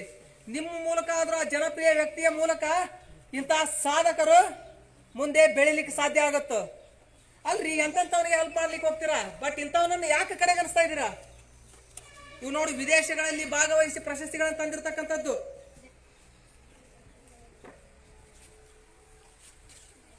ತುಂಬಾನೇ ಎಲ್ಲ ವಿದೇಶಗಳಲ್ಲಿ ಭಾಗವಹಿಸಿ ಬಂದಿರತಕ್ಕಂಥ ಸರ್ಟಿಫಿಕೇಟ್ಸ್. ಬಟ್ ಇವರ ಪರಿಸ್ಥಿತಿ ಇವತ್ತೇನಾಗಿದೆ? ತಿನ್ಲಿಕ್ಕೂ ಕೂಡ ಪರಿಸ್ಥಿತಿ ಒದ್ದಾಡ್ತಕ್ಕಂಥದ್ದು. ಇದು ನಮ್ಮೆಲ್ಲರ ನಾಚಿಕೆಗೇಡಿನ ಸಂಗತಿ. ಇಂಥ ವ್ಯಕ್ತಿ, ಅದರೊಳಗೂ ವಿಕಲಚೇತನ. ಇವತ್ತು ವಿಶ್ವ ವಿಕಲಚೇತನರ ದಿನಾಚರಣೆ. ಇಂಥ ಎಷ್ಟೋ ವಿಕಲಚೇತನ ಸಾಧಕರಿದ್ದಾರ. ಅವ್ರಿಗೆ ಸ್ಫೂರ್ತಿ ಸಿಗಬೇಕು, ಪ್ರೋತ್ಸಾಹ ಸಿಗಬೇಕು, ಜೊತೆಗೆ ಅವ್ರಿಗೆ ಬೇಕಾಗಿರ್ತಕ್ಕಂಥ ಸೌಲಭ್ಯಗಳನ್ನ ಕಲ್ಪಿಸ್ತಕ್ಕಂಥ ಕೆಲಸ ಮಾಡ್ಬೇಕು ನಾವೆಲ್ಲ. ಅತ್ತ ಸಾಧಕರ ರಕ್ಷಣೆ ನಮ್ಮ ಆದ್ಯ ಕರ್ತವ್ಯ ರೀ. ತೋರಿಸ್ತಾ ಹೋದ್ರೆ ಇನ್ನೂ ಸಿಕ್ಕಾಪಟ್ಟೆ ಇದಾವ್. ತಂದಿರ್ತಕ್ಕಂಥದ್ದು ಕಡಿಮೆ. ನೋಡ್ಬೋದು ನೀವು, ಇಲ್ಲಿ ಕಾಣ್ತಾ ಇದೆ ನಿಮಗೆ ಸ್ವಾಮಿ ವಿವೇಕಾನಂದ ಪ್ರಶಸ್ತಿ. ತೋರಿಸ್ತಾ ಹೋದ್ರೆ ತುಂಬಾನೇ ಸಿಗ್ತಾವ. ಬಿಟ್ಟು ತಗಲಿ. ಅಂದ್ರೆ ಡ್ರೋನ್ ಪ್ರತಾಪ್ ಏನ್ ಬೇಕೆಲ್ಲ ಕೊಟ್ರಿ, ಯಾಕ್ರಿ ಇವ್ರು ಕಾಣ್ತಾ ಇಲ್ಲ ನಿಮ್ ಕಣ್ಣಿಗೆ? ಮಹಾನ್ ಲಾಡ್ಜ್ಗಳನ್ನೆಲ್ಲ ಮಾಡಿಕೊಟ್ಟಿದ್ದೀರಾ, ಬೆಳೀತಕ್ಕಂಥ ಪ್ರತಿಭೆ ಅಂತ ಬಿಟ್ಕೊಟ್ಟಿದ್ದೀರಾ. ಬಟ್ ವಿದೇಶಗಳಲ್ಲಿ ಭಾರತದ ಹೆಸರನ್ನ ಗಗನ ಕೈಸಿರ್ತಕ್ಕಂಥ ಇವ್ರು ಯಾಕೆ ಕಾಣ್ತಾ ಇಲ್ಲ ನಿಮ್ ಕಣ್ಣಿಗೆ?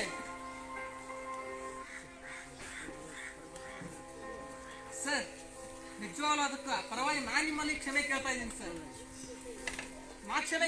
ಸರ್ ನಿಮಗೆ ಇವತ್ತಿಗೆ ನಿಮ್ಮ ಪರಿಸ್ಥಿತಿಯನ್ನು ನೋಡ್ತಾ ಇದ್ರೆ ಅಯ್ಯೋ ಅನಿಸ್ತಾ ಇದೆ ಸರ್ ನಮ್ಗೆ. ಸರ್, ಸರ್ಕಾರ ಯಾರೆಲ್ಲ ಕಾಣ್ತಾರ, ಸಾಧನೆ ಬಗ್ಗೆ ಹೇಳ್ತಾ ಇದಾರೆ ಸರ್. ಅದನ್ನ ಮಾಡ್ತೀವಿ, ಇದನ್ನ ಮಾಡ್ತೀವಿ, ಹಂಗ್ ತೋರಿಸ್ತೀವಿ, ಹಿಂಗ್ ತೋರಿಸ್ತೀವಿ ಅಂತ ಹೇಳ್ತಾ ಇದಾರೆ ಸರ್. ಕಪ್ಪನ್ನ, ಭಾರತವನ್ನ ಮೆರೆಸ್ತಕ್ಕಂಥವ್ರು.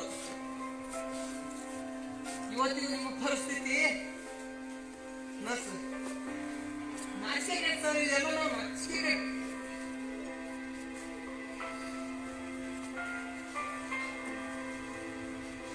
ಏನ್ ಮಾತಾಡ್ಬೇಕು ಸರ್? ಇವತ್ತಿಗೂ ಕೂಡ ನಾನು ನಿಮ್ಮ ಹತ್ರ ಒಂದು ರಿಕ್ವೆಸ್ಟ್ ಮಾಡ್ತಾ ಇದ್ದೀನಿ.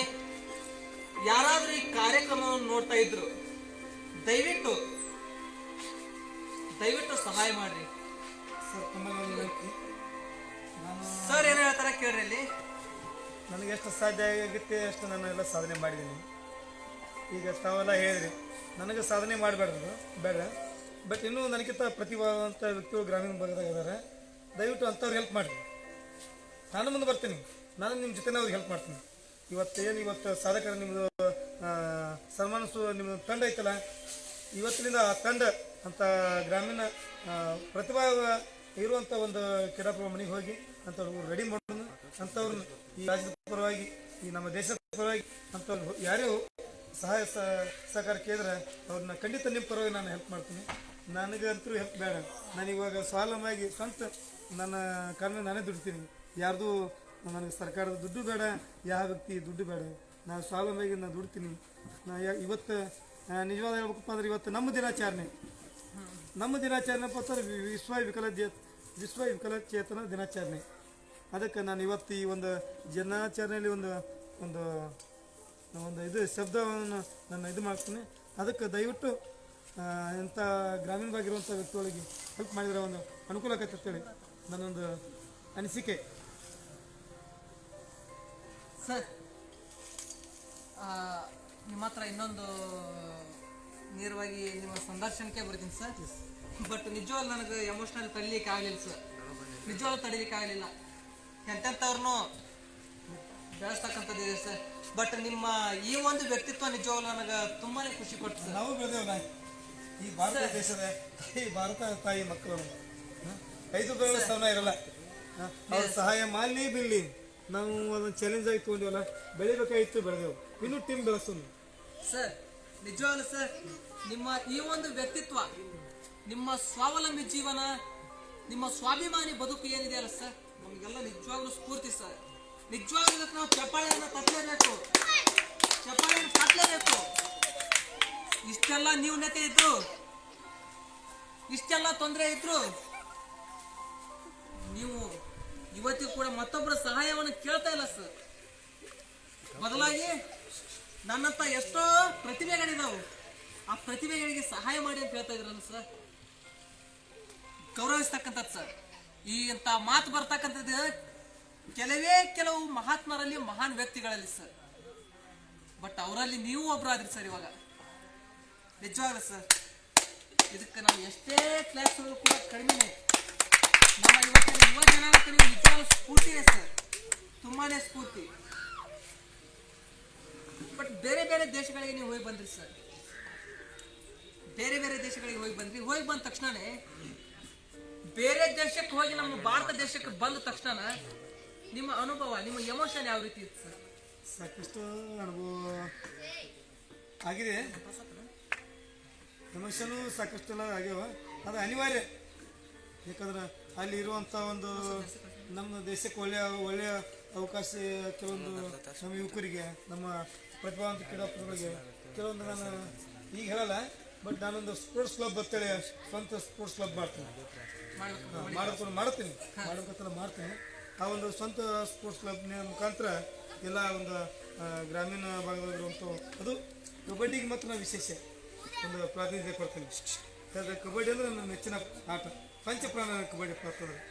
ನಾನು ಇವಾಗ 3 ದಿವಸದೊಳಗೆ ಆಟ ಆಡಿದ್ನಪ್ಪ ಅಂತಂದ್ರೆ ಇನ್ನು ಆ ಒಂದು ಡಿಸ್ಟಿಕ್ ಸ್ಪೋರ್ಟ್ಸ್ ಕ್ಲಬ್ ಮಾಡಿಕೊಂಡು ಬೇರೆ ಬೇರೆ ಹುಡುಗರನ್ನ ರೆಡಿ ಮಾಡಿಕೊಂಡು, ಇವತ್ತು ಫಿಸಿಕಲ್ ಹ್ಯಾಂಡಿಕ್ಯಾಪ್ ಅಷ್ಟೇ ಅಲ್ಲ, ನಾರ್ಮಲ್ ಇರುವಂಥ ಹುಡುಗರ ಜೊತೆ ಎಲ್ಲ ಕರ್ಕೊಂಡು ಒಂದು ಸ್ಪೋರ್ಟ್ಸ್ ಕ್ಲಬ್ ರೆಡಿ ಮಾಡಿಕೊಂಡು ಬೇರೆ ದೇಶದೊಳಗೆ ನಾನು ಕಳಿಸುವಂಥ ವಿಚಾರ ನಾನು ಮಾಡ್ತೀನಿ.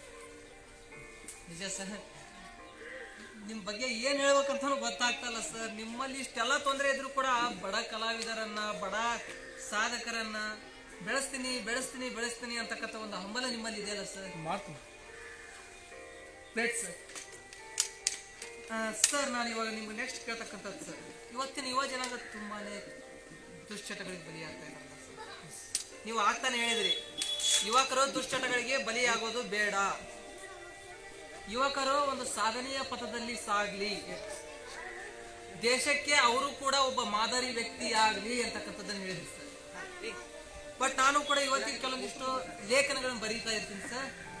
ಬರೀತಕ್ಕಂಥ ಲೇಖನಗಳಲ್ಲಿ ರಾಷ್ಟ್ರೀಯತೆಯನ್ನು ತೋರಿಸ್ತಕ್ಕಂಥ ಕೆಲಸ ಮಾಡ್ತಾ ಇರ್ತೀನಿ ಸರ್. ಬಟ್ ಇವನ್ನೆಲ್ಲರೂ ತೋರಿಸಿದ್ರು ಕೂಡ ಯುವಕರಿಗೆ ಓದಲಿಕ್ಕೆ ಟೈಮ್ ಇಲ್ಲ ಸರ್. ಕೊಟ್ಟಿರ್ತಕ್ಕಂಥ ಲೇಖನಗಳನ್ನು ಓದಲಿಕ್ಕೆ ತಯಾರಿಲ್ಲ ಅವರು. ಬಟ್ ಈಗಾದ್ರೂ ಅವರ ಮುಂದಿನ ಜೀವನ ಯಾವ ರೀತಿಯಾಗಿ ರೂಪಿಸ್ಕೊಳ್ತಾರ, ಹಾಗಾದ್ರೆ ಅವರು ಒಂದು ವೇಳೆ ಒಂದು ವೇದಾಗಿ ಸಾಗಬೇಕಾಗಿದ್ರೆ ಆ ಸಾಗ್ತಕ್ಕಂಥ ಮಾರ್ಗ, ಆ ಸನ್ಮಾರ್ಗವಾಗಿ ಯಾವ ರೀತಿ ರೂಪಿಸ್ಕೊಳ್ಬೇಕು, ಅದಕ್ಕೆ ಸಹಪಾಠಿಗಳು, ಕುಟುಂಬಸ್ಥರು, ಇನ್ನು ಚಿಕ್ಕವರು ಇರುವಾಗಲೇ ಯಾವ ರೀತಿಯಾಗಿರ್ತಕ್ಕಂಥ ಸಂಸ್ಕಾರವನ್ನು ಕೊಡ್ಬೇಕಂತ ಹೇಳಿ ಈಗ ಸರ್ಕಾರನೇ ಮನಸ್ಸು ಮಾಡ್ಬೇಕು.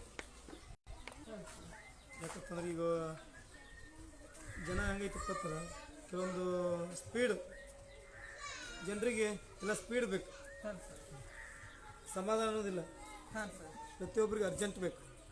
ಹಿಂಗಾಗಿ ಸ್ವಲ್ಪ ಅದು ಸಮಾಧಾನದಿಂದ ಭಾವಿಸಿದ್ರೆ ಎಲ್ಲ ಥರ ಅನುಕೂಲ ಆಕೈತಿ. ಆಮೇಲೆ ಈ ಕೆಲವೊಂದು ಪಾಶ್ಚಿಮಾತ್ಯ ಬೇರೆ ದೇಶದೊಳಗಿರುವಂಥ ಅವು ಏನು ಕೆಲವೊಂದು ಐಟಮ್ಗಳನ್ನು ಬಿಟ್ಟು ನಮ್ಮ ವಿದೇಶಿ ಎಲ್ಲ ಸ್ವದೇಶಿ ವಸ್ತುಗಳನ್ನ ಬಳಸಬೇಕು. ಹಾಂ ಸರ್.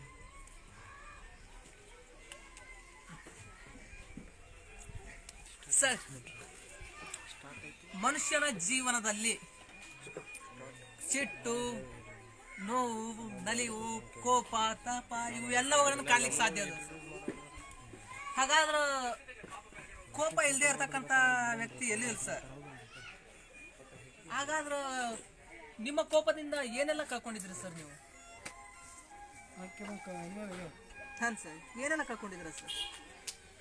ಕೋಪ ಸಾಕಷ್ಟು ಸಲ ಬಂದಿತ್ತು. ಹಾಂ ಸರ್. ಮತ್ತು ಅದನ್ನು ಅನಿವಾರ್ಯ ಕೆಲವೊಂದು ಕಳ್ಕೊಳ್ಳೋಕ್ಕಿಂತ ಮುಂಚೆನೂ ನಾನು ಸ್ವಲ್ಪ ಸೈಲೆಂಟಾಗಿ ಕೋಪ ನುಂಗಿದ್ದು ಉದಾಹರಣೆ ಸಾಕಷ್ಟು ಅದಾವೆ.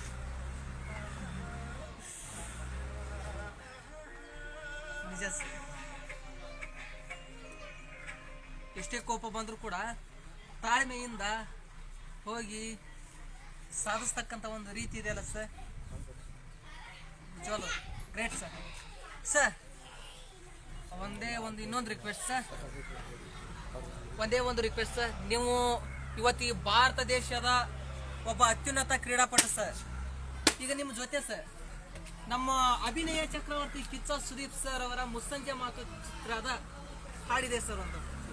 ಏನಾಗಲಿ ಮುಂದೆ ಸಾಗು ನೀ, ಬಯಸಿದ್ದೆಲ್ಲ ಸಿಗೋದು ಬಾಳಲಿ.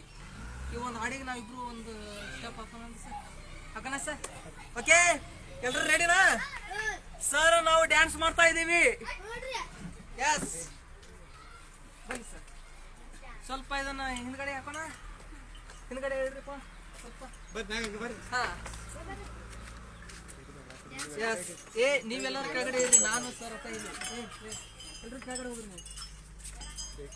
ಓಕೆ, ಡ್ಯಾನ್ಸ್ ಮಾಡಿಲ್ಲ ಸುಮ್ಮನೆ ಇರ್ರಿ, ಲೈವ್ ಆಯ್ತು. ಬರ್ರಿ ನೀವು ಕೆಳಗಡೆ ಇರ್ಬೇಕು, ನಮ್ಮ ಹಾಂ. ಓಕೆ, ಸಾಂಗ್ ಸ್ಟಾರ್ಟ್ ಆಯ್ತು.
ಪರವಾಗಿಲ್ಲ sir,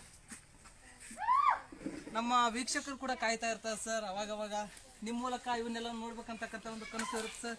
thank you sir, thank you very much sir.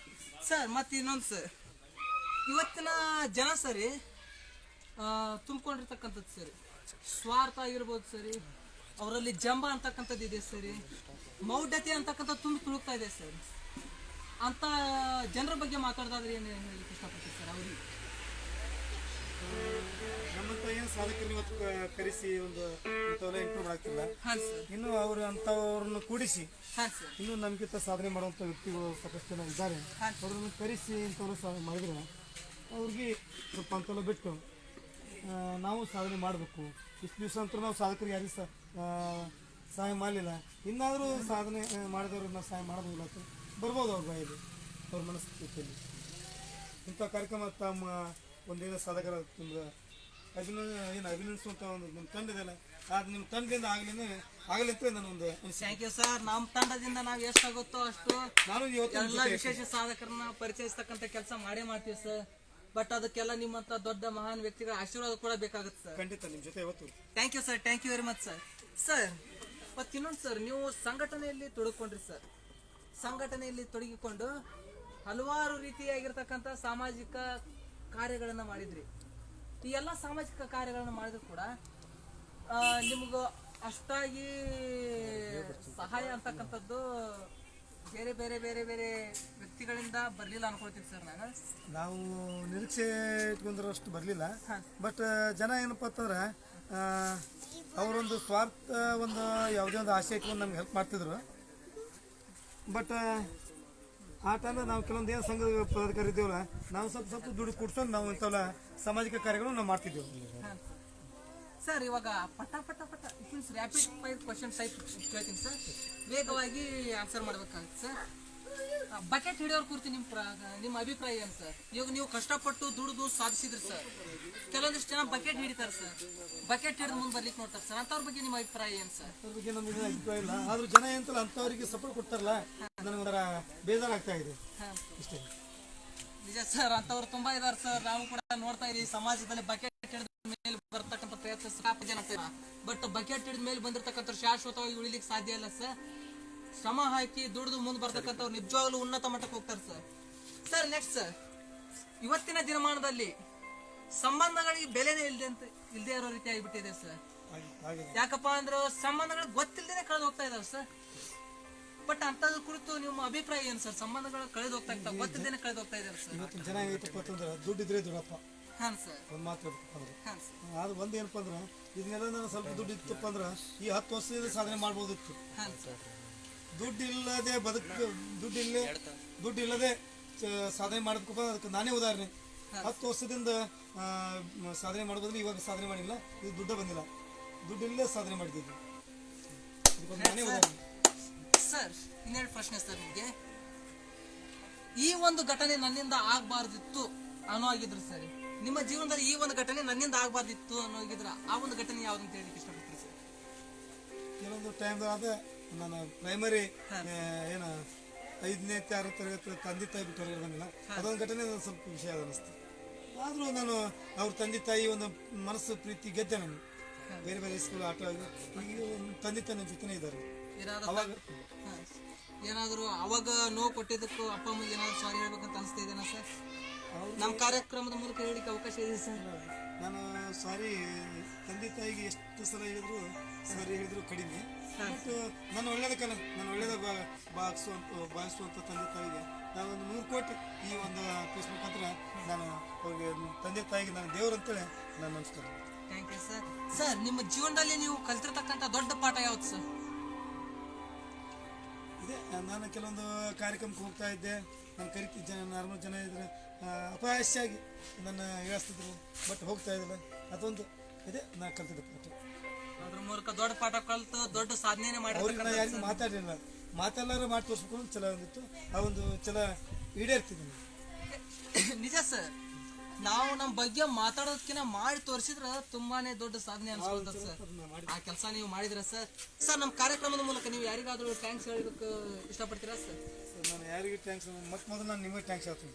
ಇಂಥ ಸಾಧಕರನ್ನ ಗುರುತಿಸಿ ಅವ್ರನ್ನ ಏನು ಅವತ್ತು ಸಮಾಜವಾಗಿ ಇಂಟ್ರ್ಯೂ ಕೊಡ್ತಿರಲ್ಲ, ಅದು ಒಂದೇನಪ್ಪ. ಇನ್ನೊಂದು ಈ ಸಾಧಕರ ಒಂದು ನಿಮ್ಮ ತಂಡದಿಂದ ಒಂದು ಪ್ರೇರಕರಲ್ಲಿ ಒಂದು ಮನವಿ, ಇನ್ನೂ ಸಾಕಷ್ಟು ಗ್ರಾಮೀಣ ಭಾಗ ಒಳ್ಳೆ ಪ್ರತಿಭಾ ಕ್ರೀಡೆಗಳಂಥವ್ರು ಯುವಕರು ಅದಾರ, ಕಾಲ ಇರುವಂಥ ಎಷ್ಟೋ ದೊಡ್ಡ ಸಂಗೀತ ಸಾಹಿತಿಗಳು ಅದಾರ. ಅಂಥವ್ರಿಗೆ ಹೆಲ್ಪ್ ಮಾಡಿದ್ರೆ, ಸ್ವಲ್ಪ ಸಹಾಯ ಮಾಡಿದ್ರೆ, ಒಂದು ನನ್ನ ಪರವಾಗಿ ನಾನು ನಿಮಗೆ 100 ಸಲ ಕೈ ಮುಗಿದು ಕೇಳ್ಕೊತೀನಿ. ಅಂಥ ಮಕ್ಕಳಿಗೆ, ಅಂಥ ಸಾಧನೆ ಇರುವಂಥ ಯುವಕರಿಗೆ ಸಹಾಯ ಮಾಡ್ಬೇಕಂತೇಳಿ ಈ ಒಂದು ಫೇಸ್ಬುಕ್ ಮುಖಾಂತರ ನಾನು ತಮ್ಮಲ್ಲಿ ಮನವಿ ಮಾಡ್ಕೊಳ್ತೀನಿ. Thank you sir, thank you very much sir. ನಿಮ್ಮ ಈ ಒಂದು ಮಾತೆ ನಮಗೆ ಇನ್ನೂ ಸಾಕಷ್ಟು ಬಲ ನೀಡ್ತಾ ಇದೆ ಸರ್. ನಿಮ್ಮ ಈ ಪ್ರೋತ್ಸಾಹ, ನಿಮ್ಮ ಹಾರೈಕೆ ನಮ್ಮನ್ನು ಬೆಳೆಸ್ತಕ್ಕಂಥ ಒಂದು ನಿಜವಾಗ್ಲೂ ಕಠೋರವಾಗಿರ್ತಕ್ಕಂಥ ನಂಬಿಕೆ ನಮಗಿದೆ ಸರ್. ಬಟ್ ಇನ್ನೊಂದು ಸರ್, ಇದೇ ರೀತಿಯಾಗಿರ್ತಕ್ಕಂಥ ಈ ನಿಮ್ಮ ಮಾರ್ಗದರ್ಶನದಲ್ಲಿ ಕೂಡ ನಾವು ನಡೀತೀವಿ ಸರ್. ನಮ್ಮಲ್ಲಿ ಇರ್ತಕ್ಕಂಥ ಕೆಲವೊಂದಿಷ್ಟು ಸಣ್ಣ ಪುಟ್ಟ ತಪ್ಪುಗಳಿದ್ರೂ ಕೂಡ ದಯವಿಟ್ಟು ಕ್ಷಮಿಸ್ಬೇಕಂತ ಹೇಳ್ಬಿಟ್ಟು ನಿಮ್ಮಲ್ಲಿ ಕೇಳ್ಕೊಳ್ತಾ ಇದ್ದೀನಿ ಸರ್. ಗೊತ್ತಿದ್ದೇನೆ ಕೆಲವೊಂದಿಷ್ಟು ತಪ್ಪುಗಳು ಆಗಿರ್ಬೋದು ಸರ್, ಬಟ್ ಆ ಮೂಲಕ ನಿಮ್ಮ ಹತ್ರ ಕ್ಷಮೆ ಕೇಳ್ತೀನಿ ಸರ್. ಇನ್ನೊಂದು ಸರ್, ನೀವೇನು ಹೇಳಿದ್ರಲ್ಲ ಸರ್, ವಿಶೇಷ ಸಾಧಕರನ್ನ ಪರಿಚಯಿಸ್ತಕ್ಕಂಥ ನಮ್ಮ ಕೆಲಸ ಇನ್ನು ಮುಂದೆ ದಿನೇ ದಿನ ನಡೀತಾ ಇರತ್ತೆ ಸರ್. ನಮಗೆ ಎಷ್ಟು ಸಾಧಕರು, ವಿಶೇಷ ಸಾಧಕರು ಸಿಗ್ತಾರೋ ಅಷ್ಟು ಜನರನ್ನ ಪರಿಚಯಿಸ್ತಕ್ಕಂಥ ಕೆಲಸ ನಾವು ಮಾಡೇ ಮಾಡ್ತೀವಿ ಸರ್. ನಿಜವಾಗ್ಲೂ ಸರ್. ಸ್ನೇಹಿತರೆ, ನೋಡಿದ್ರಲ್ಲ ನಮ್ಮ ಭಾರತ ತಂಡದ ಪ್ಯಾರಾ ಕಬಡ್ಡಿ ನಾಯಕರಾಗಿರ್ತಕ್ಕಂಥ ಶ್ರೀ ಶೇಖರ್ ಸರ್ ಕಾಕಡ್ಕಿ ಅವರ ಜೀವನದಲ್ಲಿ ನಡೆದಿರ್ತಕ್ಕಂಥ ಕೆಲವು ಘಟನಾವಳಿಗಳು, ಅವ್ರಿಗೆ ಬಂದಿರತಕ್ಕಂಥ ಕಷ್ಟಗಳೇ ಅವರನ್ನ ಗಟ್ಟಿಗೊಳಿಸಿದು, ಅವ್ರ ಜೀವನದಲ್ಲಿ ಬಂದಿರತಕ್ಕಂಥ ಅವಮಾನಗಳೇ ಅವರನ್ನ ಸನ್ಮಾನ್ಯರಾಗುವಂತೆ ಮಾಡಿದವು. ಇಂಥ ಎಲ್ಲಾ ರೀತಿಯ ನೋವು ನಲಿವುಗಳನ್ನು ಕಂಡಿರ್ತಕ್ಕಂಥ ನಮ್ಮ ಶ್ರೀ ಶೇಖರ್ ಕಾಕಡ್ಕಿ ಸರ್ ಅವರು ಇವತ್ತಿಗೂ ಕೂಡ ಕೆಚ್ಚೆದೆಯಿಂದ ಮುನ್ನುಗ್ತಾ ಇದ್ದಾರೆ. ಜೀವನದಲ್ಲಿ ಏನೇ ಇದ್ರು ಸರಿ, ಇಲ್ಲದೆ ಇದ್ರು ಸರಿ, ಸಾಧನೆ ಮಾಡದೆ ಸತ್ರೆ ಆ ಸಾವು ಸಾವಿಗೂ ಕೂಡ ಅವಮಾನ. ಸಾಧನೆ ಇಲ್ಲದೆ ಮುಂದೆ ಹೋಗಬಾರ್ದು ಅಂತಕ್ಕಂಥ ಒಂದು ಮಾತನ್ನ ನಿಮ್ಮ ಮುಂದೆ ಹೇಳಲಿಕ್ಕೆ ಇಷ್ಟಪಡ್ತಾ ಇದ್ದೀನಿ. ಸ್ನೇಹಿತರೆ, ಈ ಫೇಸ್ಬುಕ್ ಕಾರ್ಯಕ್ರಮವನ್ನು ನಾವು ಮಾಡ್ತಾ ಇದೀವಿ. ಬಟ್ ಈ ಕೇವಲ ಇದು ಒಬ್ಬರಿಂದ ಮಾತ್ರ ಸಾಧ್ಯ ಆಗ್ತಾ ಇಲ್ಲ. ಈ ಕಾರ್ಯಕ್ರಮದ ಹಿಂದೆ ನಮ್ದೇ ಆಗಿರ್ತಕ್ಕಂಥ ಒಂದು ತಂಡ ಇದೆ. ಆ ತಂಡವನ್ನ ನಿಮಗೆ ಇಂಟ್ರೊಡ್ಯೂಸ್ ಮಾಡ್ಲಿಕ್ಕೆ ಪಡ್ತಾ ಇದ್ದೀನಿ. ಫಸ್ಟ್ ಒನ್, ನಮ್ಮ ಈ ಕಾರ್ಯಕ್ರಮದ ಎಡಿಟರ್ ಆಗಿ ಕೆಲಸ ಮಾಡಿರ್ತಕ್ಕಂಥದ್ದು, ನಾವು ಬಿಟ್ಟಿರ್ತಕ್ಕಂಥ ಪೋಸ್ಟರ್ ಅವುಗಳನ್ನ ಬಿಟ್ಟಿರ್ತಕ್ಕಂಥದ್ದು, ಅವಕ್ಕೂ ಸಹಾಯ ಮಾಡಿರ್ತಕ್ಕಂಥದ್ದು ಮನ್ನಿಕೇರಿ ಗ್ರಾಮದ ಪರ್ಸು ಅವರು. ಅವರಿಗೆ ಪ್ರೀತಿಯಿಂದ ನಾವೆಲ್ಲ ಪಚ್ಚಿ ಅಂತ ಹೇಳ್ಬಿಟ್ಟು ಕರಿತೀವಿ. ಹಾಗೆ ಈ ಕಾರ್ಯಕ್ರಮದ ಕಾಸ್ಟ್ಯೂಮ್ ಡಿಸೈನರ್ ಹಾಗೂ ಆರ್ಟ್ ಡೈರೆಕ್ಟರ್ ಆಗಿ ಕೆಲಸ ಮಾಡಿರ್ತಕ್ಕಂಥದ್ದು ಸುದೀಪ್ ಮತ್ತು ಮಹೇಶ್ ಅವರು. ಈ ಕಾರ್ಯಕ್ರಮದ ಆರ್ಟ್ ಡೈರೆಕ್ಟರ್. ನಾವು ನಿಮಗೆ ಒಬ್ಬೊಬ್ಬರನ್ನ ಪರಿಚಯ ಮಾಡಿಕೊಳ್ಳಿಕ್ಕೆ ಇಷ್ಟಪಡ್ತೀನಿ. ಪ್ಲೀಸ್ ಸುದೀಪ್, ಒಂದ್ಸಾರಿ ನೀ ಇಲ್ಲಿ ಬಂದ್ಬಿಟ್ಟು ನಿನ್ನ ಪರಿಚಯ ಮಾಡಿಕೊಟ್ಬಿಡೋಣ ಒಂದ್ಸಾರಿ ಅವ್ರಿಗೆ. Please come. ನೀವು ನೋಡ್ಬೋದು, ನಮ್ಮ ಕಾರ್ಯಕ್ರಮದ ಕಾಸ್ಟ್ಯೂಮ್ ಡಿಸೈನರ್ ಮತ್ತು ಆರ್ಟ್ ಡೈರೆಕ್ಟರ್ ಸುದೀಪ್ ಅವರು ಇವರು. ಹಾಗೆ ನಮ್ಮ ಕಾರ್ಯಕ್ರಮದ ಕ್ಯಾಮ್ರಾಮನ್ ನಮ್ಮ ಮಹೇಶ್ ಅವರು ಇವರು. ತುಂಬಾನೇ ಉತ್ಸುಕತೆಯಿಂದ ಈ ಕಾರ್ಯಕ್ರಮವನ್ನು ಮಾಡಲಿಕ್ಕೆ ತೊಡಗಿಸ್ಕೊಂಡಿರ್ತಕ್ಕಂಥದ್ದು. ಮತ್ತು ಇನ್ನೊಂದು, ಈ ಕಾರ್ಯಕ್ರಮದ ಮೂಲ ಕೇಂದ್ರ ಆಗಿರ್ತಕ್ಕಂಥದ್ದು ನಮ್ಮ ನಿಮ್ಮೆಲ್ಲರ ನೆಚ್ಚಿನ ಶ್ರೀ ಶೇಖರ್ ಕಾಕಂಡ್ಕಿ ಸರ್ ಅವರ ಜೀವನವನ್ನು ನಿಮ್ಮ ಮುಂದೆ ತೆರೆದಿರ್ತಕ್ಕಂಥ ಒಂದು ಕೆಲಸ ಮಾಡಿದ್ವಿ. ಮುಂದೆ ಇನ್ಮೇಲೆ ಈ ಕಾರ್ಯಕ್ರಮದಲ್ಲಿ ಹಾಡಿರ್ತಕ್ಕಂಥವ್ರು ನಾವು ಇನ್ನೊಂದ್ಸಾರಿ ನಿಮ್ಗೆ ಪರಿಚಯ ಮಾಡ್ಲಿಕ್ಕೆ ಇಷ್ಟಪಡ್ತೀನಿ. ಆಕಾಶ್ ಮಾಳ್ಗೊಂಡ್ ಮತ್ತು Gopi Malgond, please come on the stage.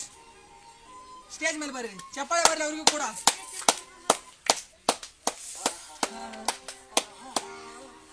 ಸ್ನೇಹಿತರೆ, ಇಲ್ಲ ಸರ್, ನೀವು ಕೂತ್ಕೊಳ್ಳಿ ಸರ್, ಪರವಾಗಿಲ್ಲ ಸರ್. ಸ್ನೇಹಿತರೆ, ನಮ್ಮ ಕಾರ್ಯಕ್ರಮದಲ್ಲಿ ಹಾಡಿರ್ತಕ್ಕಂಥದ್ದು ಆಕಾಶ್ ಮಾಳ್ಗೊಂಡ್. ಈತನು ಕೂಡ ಒಬ್ಬ ವಿಶೇಷ ವ್ಯಕ್ತಿ ಅಂತ ಹೇಳ್ಬಿಟ್ಟು ಹೇಳಲಿಕ್ಕೆ ಇಷ್ಟಪಡ್ತೀನಿ. ಯಾಕಂದ್ರೆ ಯಾವುದೇ ಕಾರ್ಯಕ್ರಮ ಇದ್ರೂ ಕೂಡ ನನ್ನ ಕಾರ್ಯಕ್ರಮದಲ್ಲಿ ಯಾವಾಗ ಕೂಡ ಹಾಡ್ತಾನೆ ಇರ್ತಾನೆ.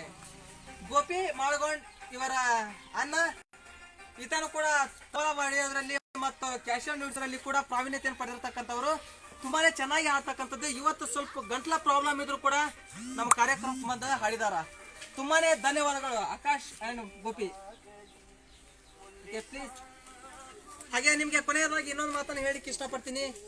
ಜೀವನದಲ್ಲಿ ಯಾರು ಎಷ್ಟೇ ನೋವು ಕೊಟ್ರೇನು, ಜೀವನದಲ್ಲಿ ಯಾರು ಎಷ್ಟೇ ಸೋಲು ಬರ್ಲಿ ಅಂತ ಬೇಡಿದ್ರೇನು, ಒತ್ತಡ ಹಾಕಿದ್ರೇನು, ಸೋಲ್ ಬಂದ್ರಿ ಏನು, ಜೀವನದಲ್ಲಿ ಮುನ್ನುಗ್ಗೋಣ. ಆ ಸೋಲನ್ನೇ ಗೆಲುವಿನ ಮೆಟ್ಟಿಲನ್ನಾಗಿ ಮಾಡ್ಕೊಳ್ಳೋಣ. ಜೀವನದಲ್ಲಿ ಮುನ್ನುಗ್ಗಿ ಎಲ್ಲ ಅಡೆತಡೆಗಳನ್ನ ಭೇದಿಸಿ ಕೊನೆಗೆ ನಾವು ಕೂಡ ಸಾಧಕರಾಗೋಣ ಅಂತಕ್ಕಂಥ ಒಂದು ಮಾತುಗಳನ್ನ ಹೇಳಲಿಕ್ಕೆ ಇಷ್ಟಪಡ್ತೀನಿ. ಅದಕ್ಕೆ ನಮ್ಮ ಕಿಚ್ಚ ಸುದೀಪ್ ಅವ್ರು ಹೇಳಿದಾರಲ್ಲ, ಏನಾಗಲಿ ಮುಂದೆ ಸಾಗುನಿ, ಬಯಸಿದ್ದೆಲ್ಲ ನಮಗೆ ಸಿಗದೆ ಇದ್ರು ಕೂಡ ಬದುಕಿ ಬಾಳೋಣ, ಮುಂದೊಂದಿನ ಸಾಧನೆ ಮಾಡಿತ್ತಿರೋಣ. ಗೆದ್ದೆ ಗೆಲ್ಲುವೆ ಒಂದು ದಿನ, ಗೆಲ್ಲಲೇಬೇಕು ಒಳ್ಳೆತನ. ಹೀಗೆ ಮುಂದೆ ಇನ್ನೊಬ್ಬ ವಿಶೇಷ ಸಾಧಕನೊಂದಿಗೆ ನಿಮ್ ಮುಂದೆ ಬರ್ತೀವಿ. ನಮ್ಮ ಕಾರ್ಯಕ್ರಮವನ್ನ ನೋಡತಕ್ಕಂಥ ನಿಮ್ಮೆಲ್ಲರಿಗೂ ಕೂಡ ವಿಶೇಷವಾಗಿರ್ತಕ್ಕಂಥ ಧನ್ಯವಾದಗಳು ಸರ್. ನಮ್ಮ ಕಾರ್ಯಕ್ರಮದಲ್ಲಿ ಭಾಗವಹಿಸಿರ್ತಕ್ಕಂಥ ನಿಮಗೂ ಕೂಡ ವಿಶೇಷವಾಗಿರ್ತಕ್ಕಂಥ ಧನ್ಯವಾದಗಳನ್ನು ಹೇಳಲಿಕ್ಕೆ ಇಷ್ಟಪಡ್ತೀನಿ sir. Thank you sir, thank you very much sir. ಮತ್ತೆ ಸಿಗೋಣ, ನಗ್ತಾ ಇರೋಣ, ನಗಸ್ತಾ ಇರೋಣ. ಜೀವನದಲ್ಲಿ ಬಂದಿರತಕ್ಕಂಥ ನೋವುಗಳನ್ನ ನಗಸ್ತಾ ಎದುರಿಸೋಣ ಸರ್.